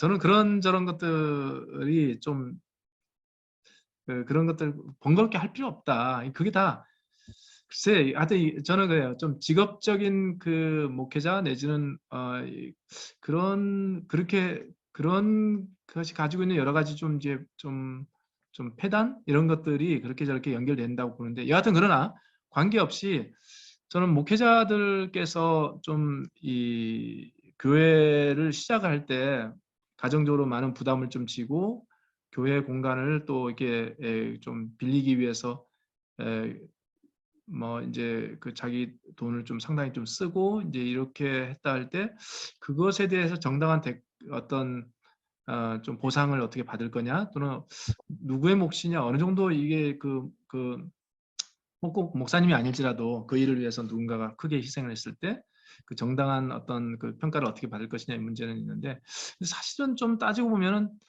교회라는 공간에 자기의 그 공간을 좀, 자기 돈을 좀 쏟아서 예, 그 공간을 마련했다. 그리고 그 교회 운영에서 필요한 어떤 재정을 좀 이렇게 지원했다라고 하는 순간, 그것은 일종의 비영리 기관에 내가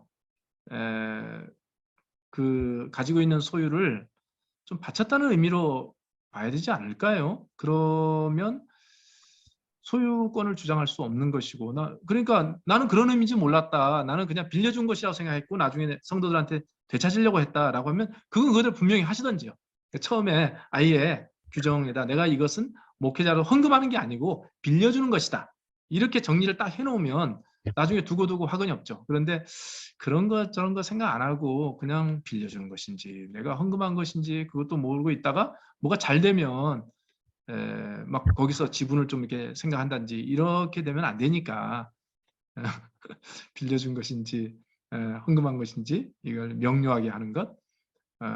꼭 돈만이 아니라 자기 삶도 그렇죠. 내가 나중에 또 다른 분이 사역자가 된다 할 때 내가 그동안 여기서 쏟아부었던 내 삶, 내 시간을 내가 빌려준 것인지 아니면은 헌금한 것인지 그 정리를 잘 해야지 좀 나중에 원망과 시비가 좀 없지 않을까 이런 생각이 드는데 전 잘 모르겠습니다. 뭐 이제 그런 아니요, 어려움들은. 말씀 잘 해주신 것 같습니다. 네. 네. 네, 감사합니다.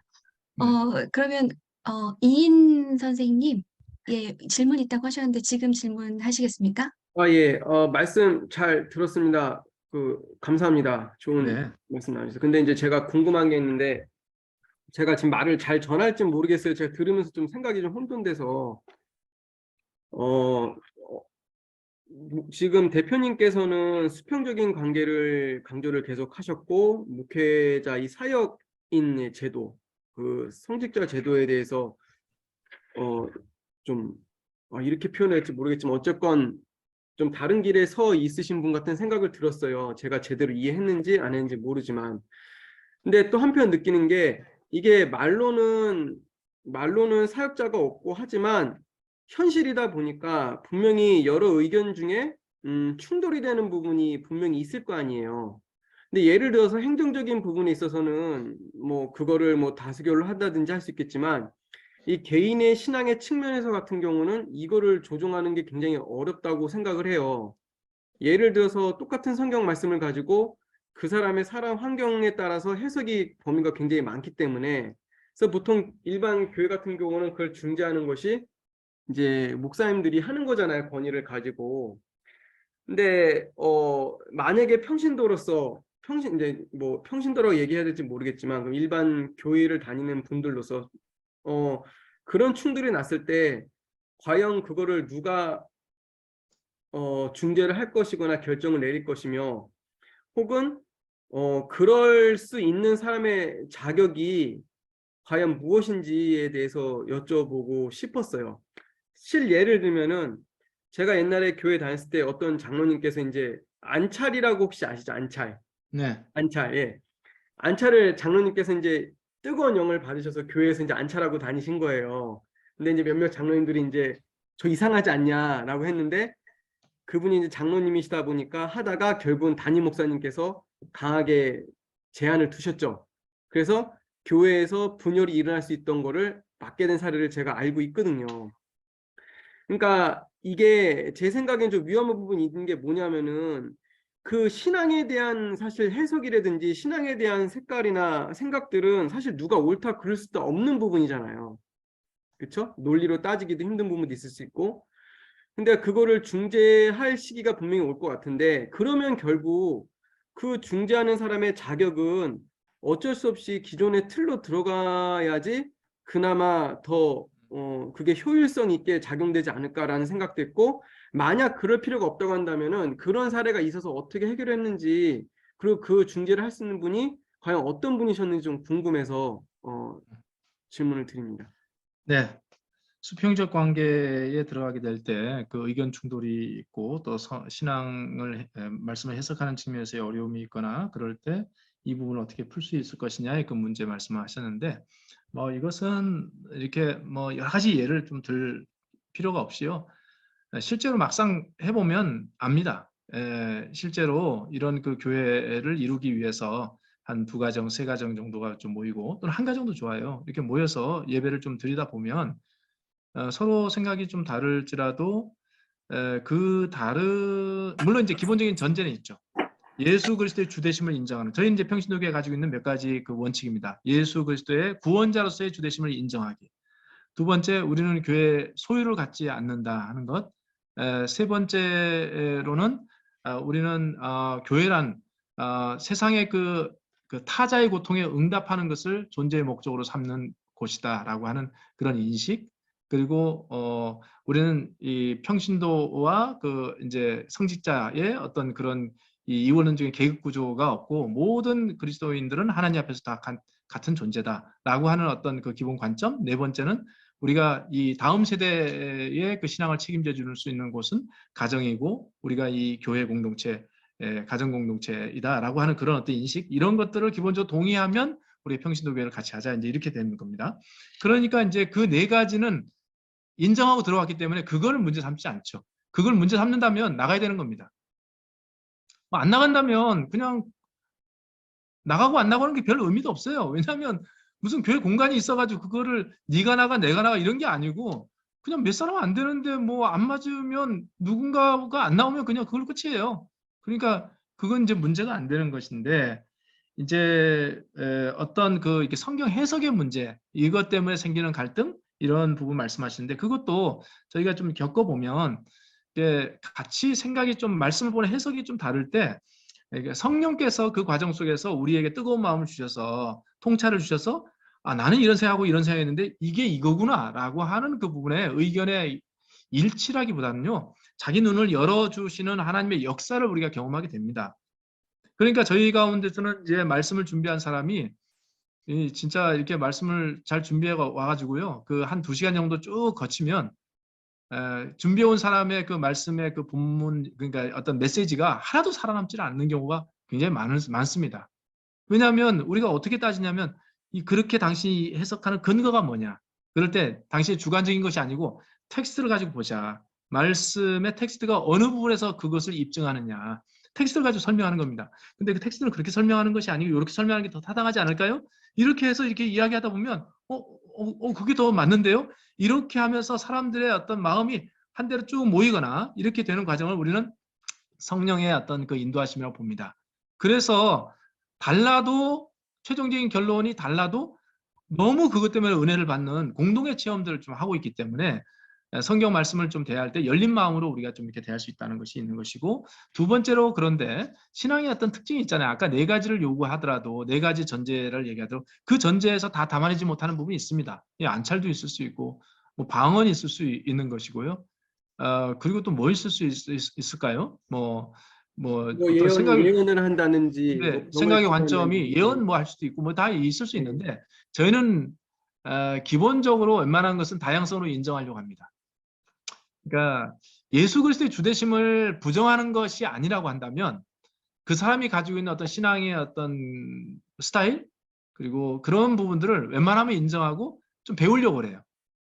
그러니까 근데 이제 이런 게 문제겠죠. 방언을 하려고 할 때 방언하지 마. 뭐 우리는 방언은 인정하지 않아. 뭐 이렇게 한다든지, 뭐 또는 예언이라고 할 때 예언이 뭐 내년에 뭐 지구가 망할 거야, 뭐 그런 예언이 아니잖아요. 신자들을 위로하기 위해서 하나님의 어떤 말씀의 위로의 말씀이잖아요. 그렇게 할 때 교회 덕을 세우는 어떤 차원에서 그 위로의 말씀은 정말 아주 자연스럽게 또 이렇게 스며들 수 있거든요. 왜냐하면 같이 막 기도하다가 뜨겁게 기도하고 말씀이 너무 그것 때문에 위로를 얻고, 그런데 나중에 한 자매가 제가 기도하다 보니까 좀 자매님, 하나님이 이렇게 좀 이렇게 하는 게 좋지 않을까요? 제가 그 마음이 많이 드는데 한번 좀 생각해 보세요. 이런 게 위로, 이런 게 예언입니다. 그런 게 예언이지. 뭐 너 내년에 뭐 너 이제 반드시 합격할 거야. 너 뭐 어디 갈 거야. 그건 무당이에요. 어쨌든 간에 예언은 신자들의 공동체에 덕을 세우기 위해서 strengthen 이라고 하거든요. 덕을 세운다는 게 strengthen the community of the Christianity. 그러니까 이 기독교 공동체를 강화시키기 위해서 필요한 도구인 겁니다. 아니 그런데 덕을 세우는데 도움이 되는 것이 방언이라고 한다면, 지혜라고 한다면, 예언이라고 한다면 그걸 반대할 이유가 없어요. 그리고 그 맥락 속에서 너무 자연스럽게 그 효용성을 느끼거든요. 그렇기 때문에 실제로 겪어보면 그것이 문제가 안 되고 더욱더 나중에 그러나 그 이단스러운 어떤 이야기를 할 수도 있지 않겠습니까? 좀 그렇죠. 뭐 이단스러운 것이 없다고 말할 수는 없는 거죠. 그럴 때는 제가 보기로는 이단의 핵심은 뭐냐면 사실은 예수 그리스도의 주되심을 거절하는 겁니다. 거부하는 겁니다. 그건 잘라내야죠. 그리고 그 처음에 신념하고 안 맞습니다. 자기를 제외하고 다른 사람이 다 동의를 안 하고 설득했는데 안 된다. 그러면 그분을 그냥 그 자리에 앉으라고 하고 나머지는 다 그다음부터 이제 다른 데서 모임을 하면 되죠. 그렇게 기동성이 좀 뛰어난 게 평신도 교회 특징이 아닙니까? 뭐 그렇게 하면 되잖아요. 그러니까 그렇게 할 수 있기 때문에 좀 저는 그 크게 문제 안 된다. 이제 이렇게 보고 오히려 의견 충돌이라는 것은 사실은 그 진짜 그 목회자 중심의 그 교회에서 더 많아요. 그 목사님의 그 되도 않는 그 말씀 있잖아요. 자기 욕심에 사나워가지고 하는 말씀 때문에 막 신자들이 분열하고 갈등 겪고 옳은 말씀일지라도 그거 막 내리치고 막 얼마나 많습니까? 그러니까 이게 목회자 중심이냐 아니냐에 따라서 의견 조정이 쉽다 안 쉽다 하는 것은 저는 별 의미가 없다. 오히려 물론 목회자 중심 교회에서 교단이 있고 또 노회가 있고 총회가 있으니까 그건 있죠. 딱 판결하면 되는 거 아닙니까? 딱 판결하고 징계 때리고 막 그러면 되는 것인데 그것은 하나님이 원하시는 그 교회 형태 아닐걸요. 대개가 세상의 일반적인 그 어떤 조직 형태에서 하는 것인데 하나님의 영에 움직여서 이루어지는 그 조직은 훨씬 더 유연하고 개방적이고 상대를 좀 포용하고 덕을 세우는 것이고 이렇게 되는데 그런 형태를 좀 지향해야 되고 또 대체적으로 그렇게 된다. 그리고 그런 과정을 좀 이렇게 거치다가 안 돼서 깨진 경우도 있습니다. 깨진 경우 있습니다. 그럴 때 뭐 깨져야죠. 예, 깨지지 않는 교회를 저는 생각하고 이 운동하는 게 아닙니다. 엄청 많이 깨질 겁니다. 저희가 여러 번 잘 아실지 모르겠지만 아나바프티스트 처치 이 제세례파 교회도 1517년에 루터가 종교개혁을 좀 시작할 때 그 구원론은 받아들였지만 그러나 이 교회론에 대해서는 반대했고 특히 산상수훈에 대해서 루터가 그렇게 크게 이 지지를 하지 않아서 좀 이제 그 이렇게 자기들끼리 이제 교회를 좀 시작을 했죠. 그런데 그 교회 운동에서 갈등이 굉장히 좀 심했어요. 그리고 이게 나뉘어지고 깨지고 그래서 아예 분리주의적이다라고 하는 말을 좀 썼는데 그 분리주의적인 특징은 그 아나바프티스트 처치만이 아니라 카톨릭 교회에서 개신교회가 새로운 깃발을 들고 나오는 그 순간부터 개신교회의 운명입니다. 특징입니다. 이제 그렇기 때문에 그것은 평신도교회라고 하는 그 곳에서만 그 분리주의적인 측면이 있거나 깨지거나 그런 것이 아니고 개신교회가 가지고 있는 굉장히 중요한 사실은 좀 고민거리이고 그것을 로마 카톨릭 교회는 정리를 했죠. 정리를 했습니다. 그죠? 교황이 결정하면 그것은 하나님의 뜻입니다. 그러니까 뭐 시비가 없죠. 그러나 우리는 교황이 그 위치에 있다는 것을 우리가 거부하는 공동체이기 때문에 사실은 성경 말씀이 선포하는 대로 우리는 따른다라고 하지만 성경 말씀에 대한 해석이 너무 다르니까 그 다른 해석을 목회자 중심 교회도 다 그렇게 경험하고 있지 않습니까? 그러니까 교단이 나뉘어진 거죠. 얼마나 교단이 많습니까? 근데 그 교단이 하나의 우산 속에 다 들어가서 있어 보세요. 선한 목적을 가지고 선한 해석을 가지고 서로 싸우지 않겠습니까? 그러니까 이제 이거는 개신교회가 가지고 있는 어떤 특징들이에요. 그러니까 평신도 교회를 한다 하더라도 그런 특징들은 늘 있을 수 있는 것이고 그 속에서 얼마나 중심에 선 분이 중심에 선 사람이 있을 수 있죠. 리더가 있을 수 있으니까 그분이 얼마나 개방적이냐 하나님 말씀에 서려고 하느냐 인격적으로 얼마나 자기를 좀 이렇게 그리스도를 따라가기 위해서 애를 쓸 것이냐 이런 것에 따라서 교회가 같이 성장하는 것이 아닌가 하는 생각이 드니까요.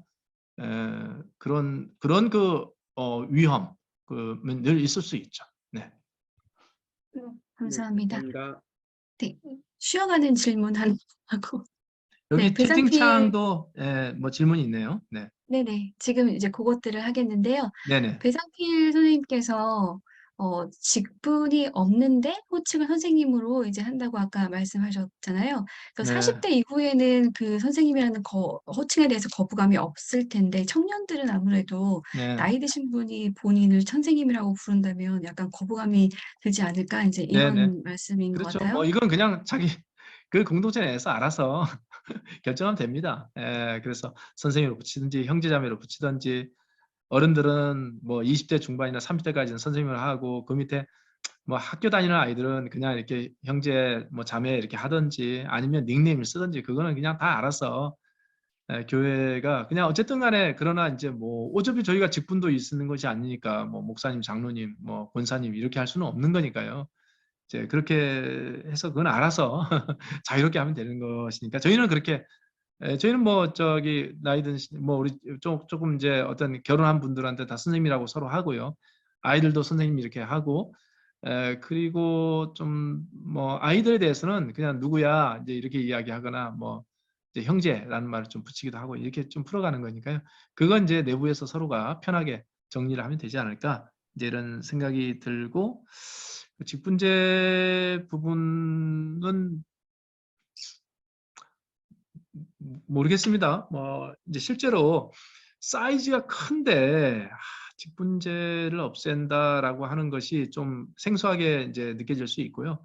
사이즈가 작으면 직분 얘기하기가 참 좀 민망합니다. 그러니까 이제 아마 이 작은 교회 공동체를 지향하는 그 교회들이잖아요. 그러니까 뭐 어쨌든 뭐 작아도 뭐 그래도 갖출 건 다 갖춰야 된다라고 생각하기보다는 어떤 그 직분이 아니라 직분 속에 담아야 될 어떤 기능이 우리 교회 속에 있느냐. 우리가 어떤 목회적 기능을 하는 보통 이제 목회를 어떤 상담적 역할로 얘기를 하더라고요.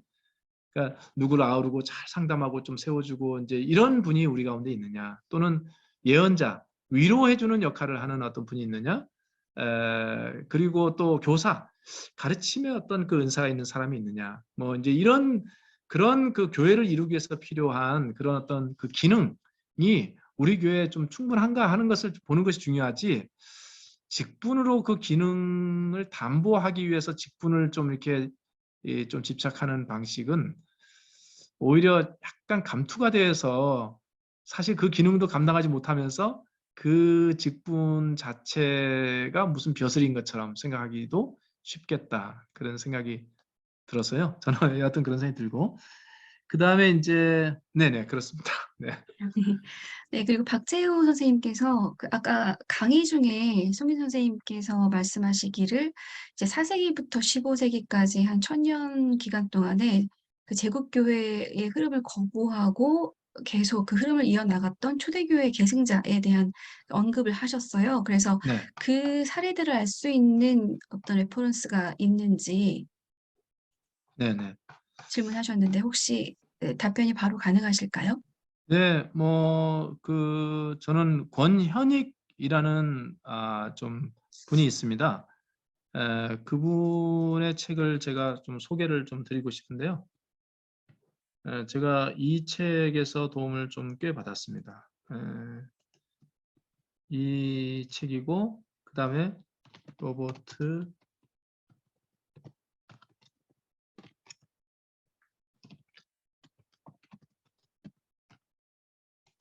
가죽인가요?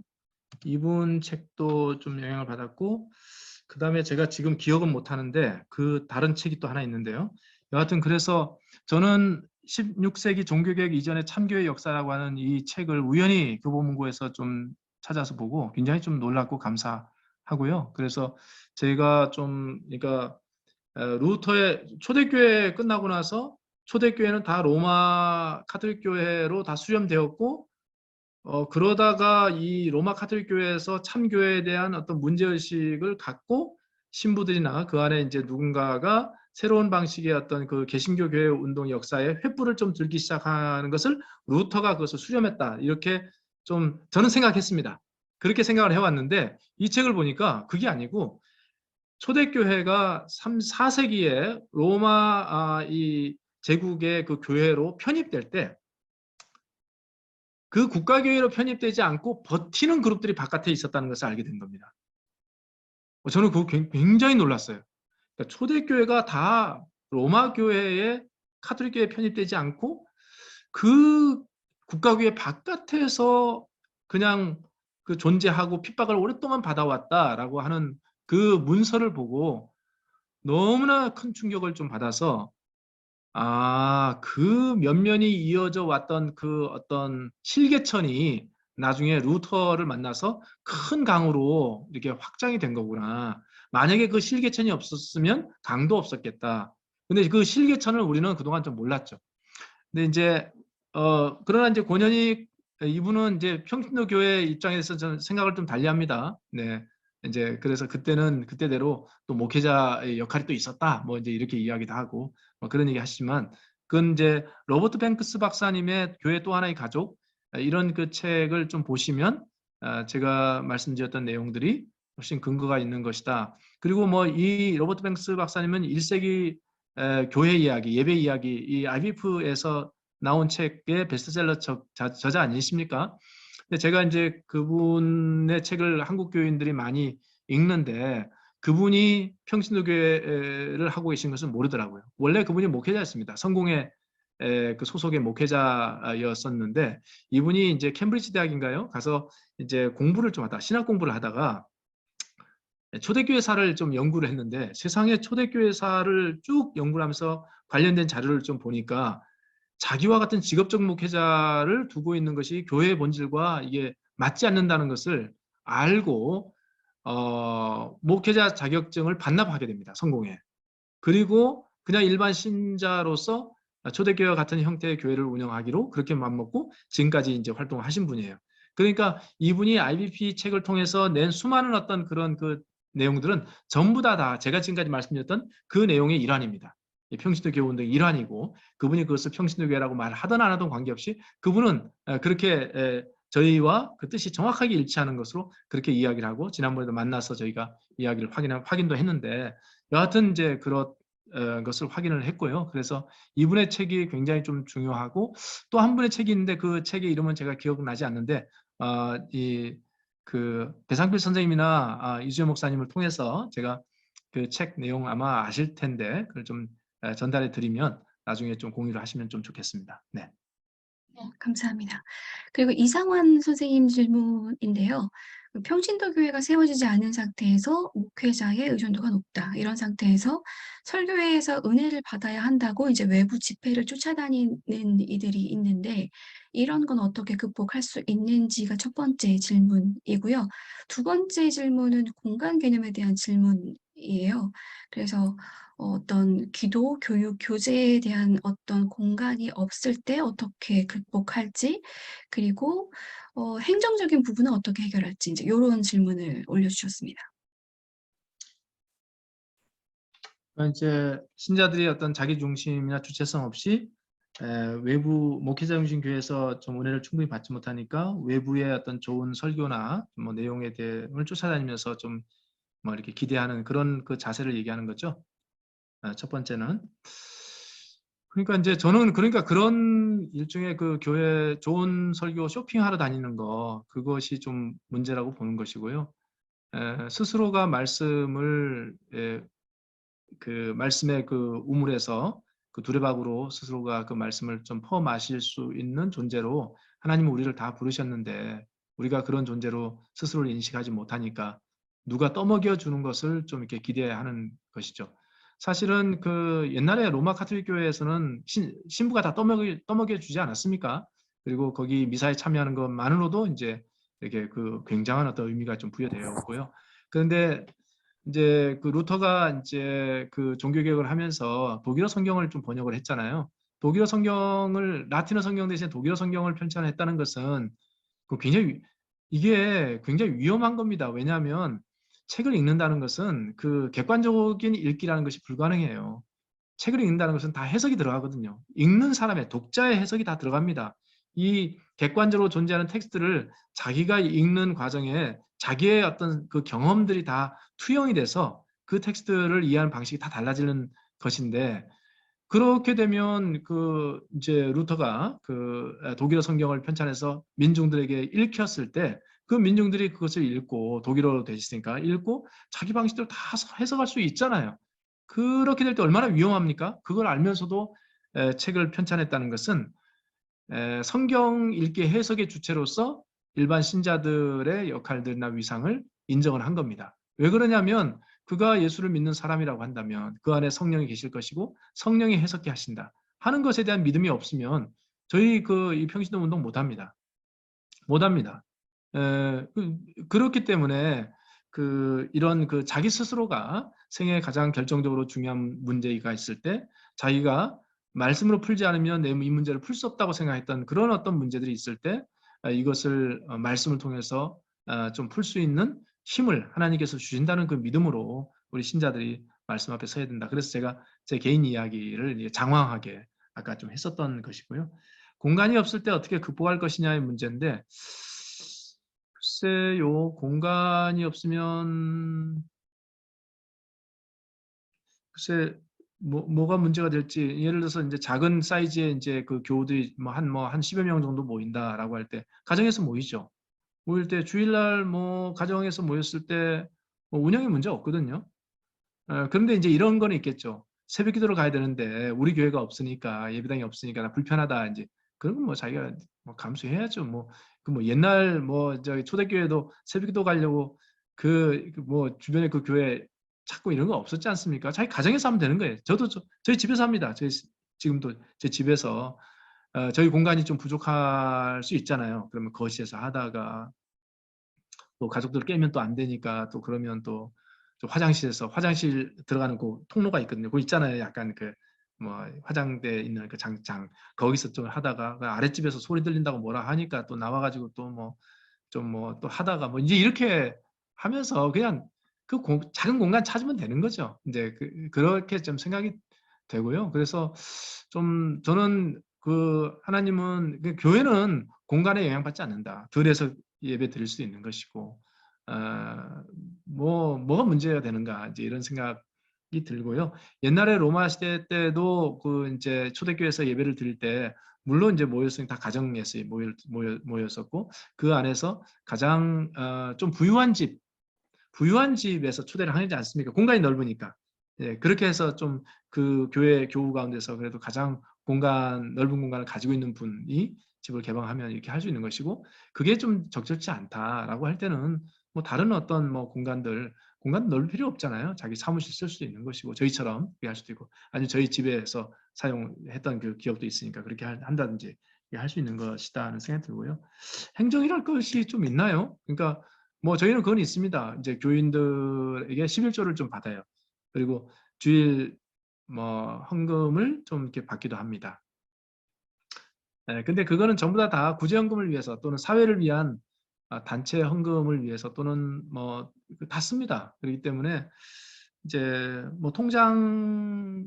통장을 어떻게 관리할 것이냐 하는 것은 좀 있겠고 이제 재정 어떻게 쓴다 하는 것을 이제 공유하는 것은 좀 있을 수는 있는데 근데 큰 사고는 없더라고요.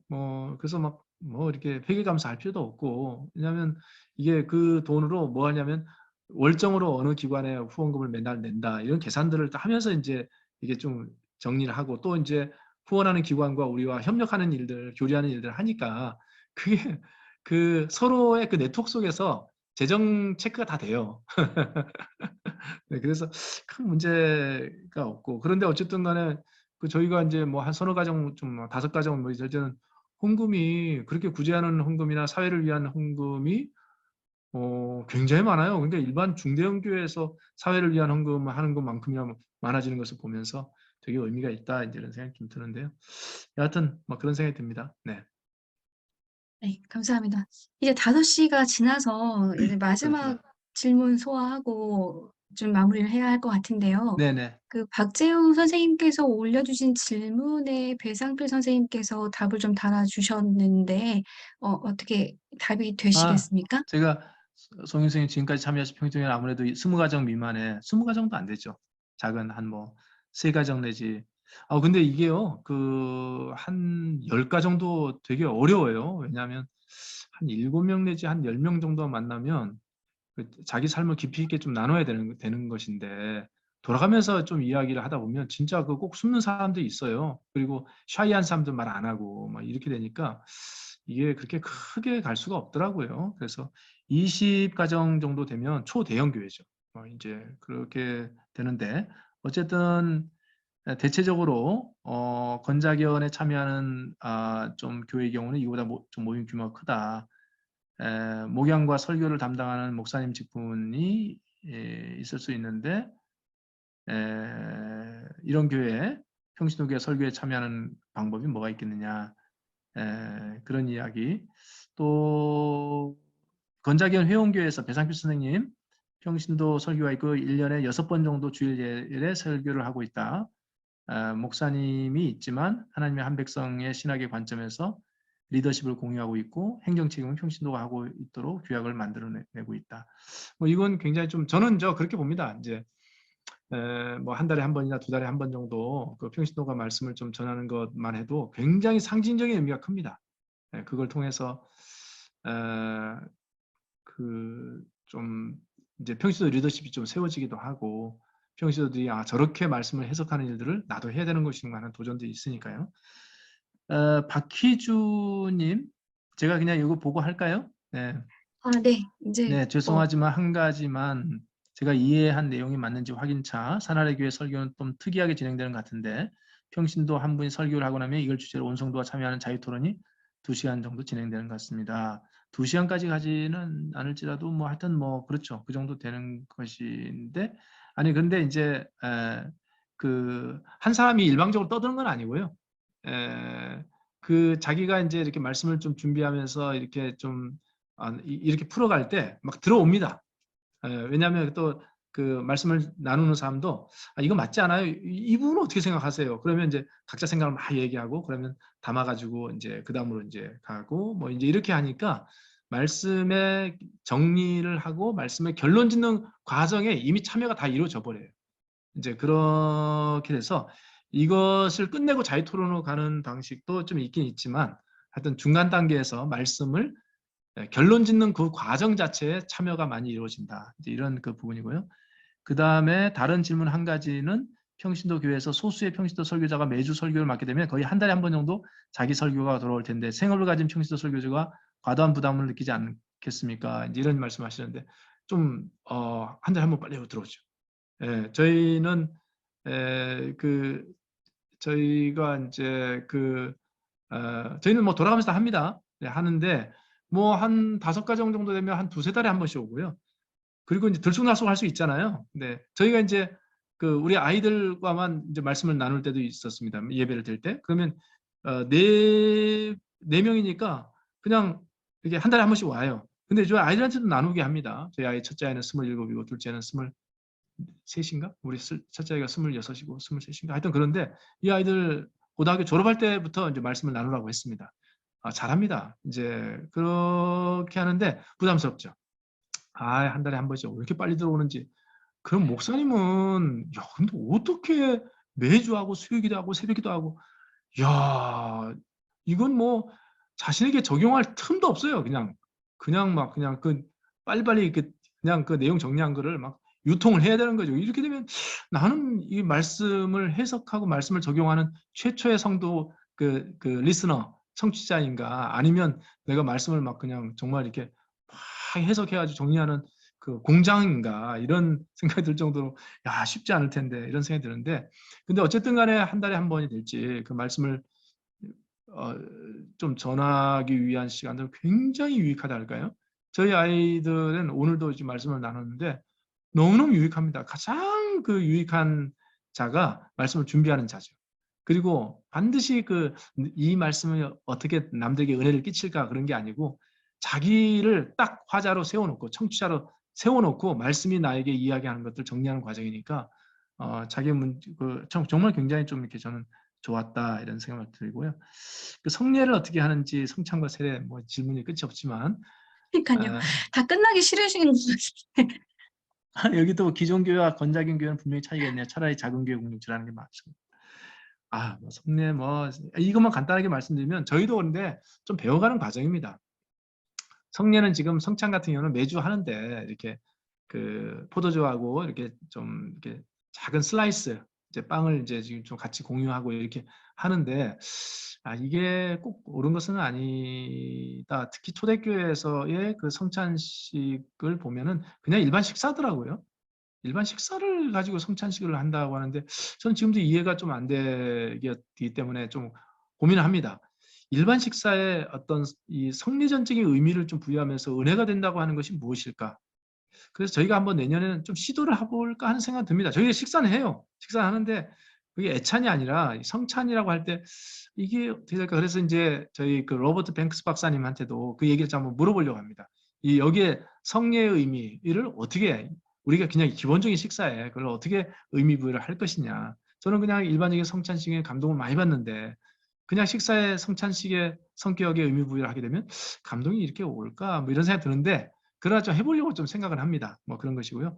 세례는 아직 저희가 이제 그 뭐 우리가 유아 세례를 하지 않기 때문에 나이가 되면 이제 세례를 좀 이렇게 베풀어야 되는데 세례는 저희 둘째 아이는 이제 세례를 좀 받아야 될 상황입니다. 그래서 어떻게 하나 고민을 하는데 사실 뭐 세례는 목사님이라고 해서 목사님만 주는 것도 아니고 보면 뭐 이제 빌립도 그냥 그 집사인데 세례 다 하지 않았습니까? 그리고 많은 경우에 지금 세계적으로 흩어져서 이란이라든지 또는 뭐 이게 투르키예라든지 또는 뭐 이런 그 회교권에서 이렇게 좀 이렇게 교회를 이루고 있는 경우 보니까 그 교회에 그냥 형제들이 그냥 세례를 같이 집전하더라고요.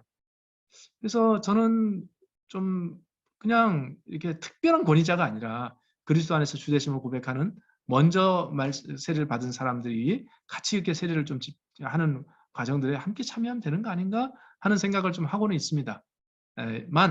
아직은 저희가 이제 그런 그 해당 사항 대상자가 없어졌는데 그러나 이제 저희는 내년에 좀 그렇게 한번 좀 시작을 해볼까 생각을 하는데요. 여하튼 그렇게 말씀드릴 수 있겠습니다. 네. 네, 감사합니다. 네, 긴 시간 동안 정말 유익한 시간으로 꾸며주셔서 정말 감사합니다. 저는 근데 그 평신도라는 말이 저에게는 사실은 불편하지 않고 긍정적인 의미로 다가올 때가 많아요. 오히려 네. 민중, 시민 이런 느낌으로 평신도가 다가오거든요. 그렇죠. 그래서 이 자리에 계신 모든 분들 평신도가 이끄는 교회를 위해서 각자의 교회에서 애써주시길 부탁드립니다. 오늘 송희 선생님 뵙고 너무 좋았고요. 또 뭐가 잘못됐다고 생각하면 그냥 거기에 멈춰 있는 것이 아니라 그것으로부터 벗어나와서 다시 새로운 내가 맞다고 생각하는 것을 시작할 수 있는 그 용기가 되게 부러웠고 저희에게 좋은 도전이 되었던 것 같습니다. 오랜 시간 정말 감사드립니다. 네, 여러분 박수로. 네. 제가 한 가지만 좀 덧붙이자면요. 제가 네. 사실은 이 일들을 좀 시작할 때 물론 뭐 여러 가지 이유도 있지만 교회 갱신 운동적 차원에서의 제 고민이 좀 있었습니다. 제가 옛날에 그 기운실에 좀 소속될 때 이 광성교회라든지 또 여러 가지 교회 세습 문제나 교회 그 비리나 그 문제를 해결하기 위해서 우리 같이 모여가지고 그렇게 노력을 하는데도 목회자 중심 교회 속에서의 그 변화가 안 되는 것을 보고 이렇게 자꾸 바깥을 향해서 떠들고 외치는 방식이 아니라 우리가 교회를 이루어 가자. 우리가 생각한 참된 교회를 이루어 가야 되는데 그런 목회자 중심의 교회가 아니라 우리 이런 평신도 교회 형태로 하면서 우리의 존재가 교회 갱신의 메시지가 되는 방식의 일들을 하고 그런 교회가 많아지면 사실 자연스럽게 좀 그런 중심의 축이 움직이지 않겠는가 이런 마음으로 제가 이 일을 시작한 측면도 있다 이렇게 좀 말씀을 드립니다. 저를 불러주셔서 너무 감사합니다. 네. 감사합니다. 좋은 시간이었습니다. 네, 박수로 보내드리겠습니다. 네, 감사합니다. 네, 감사합니다. 모두 수고하셨습니다. 안녕히 가십시오. 고맙습니다. 네, 감사합니다. 네, 감사합니다. 수고하셨습니다. 고맙습니다. 네, 감사합니다. 네, 고맙습니다. 감사합니다.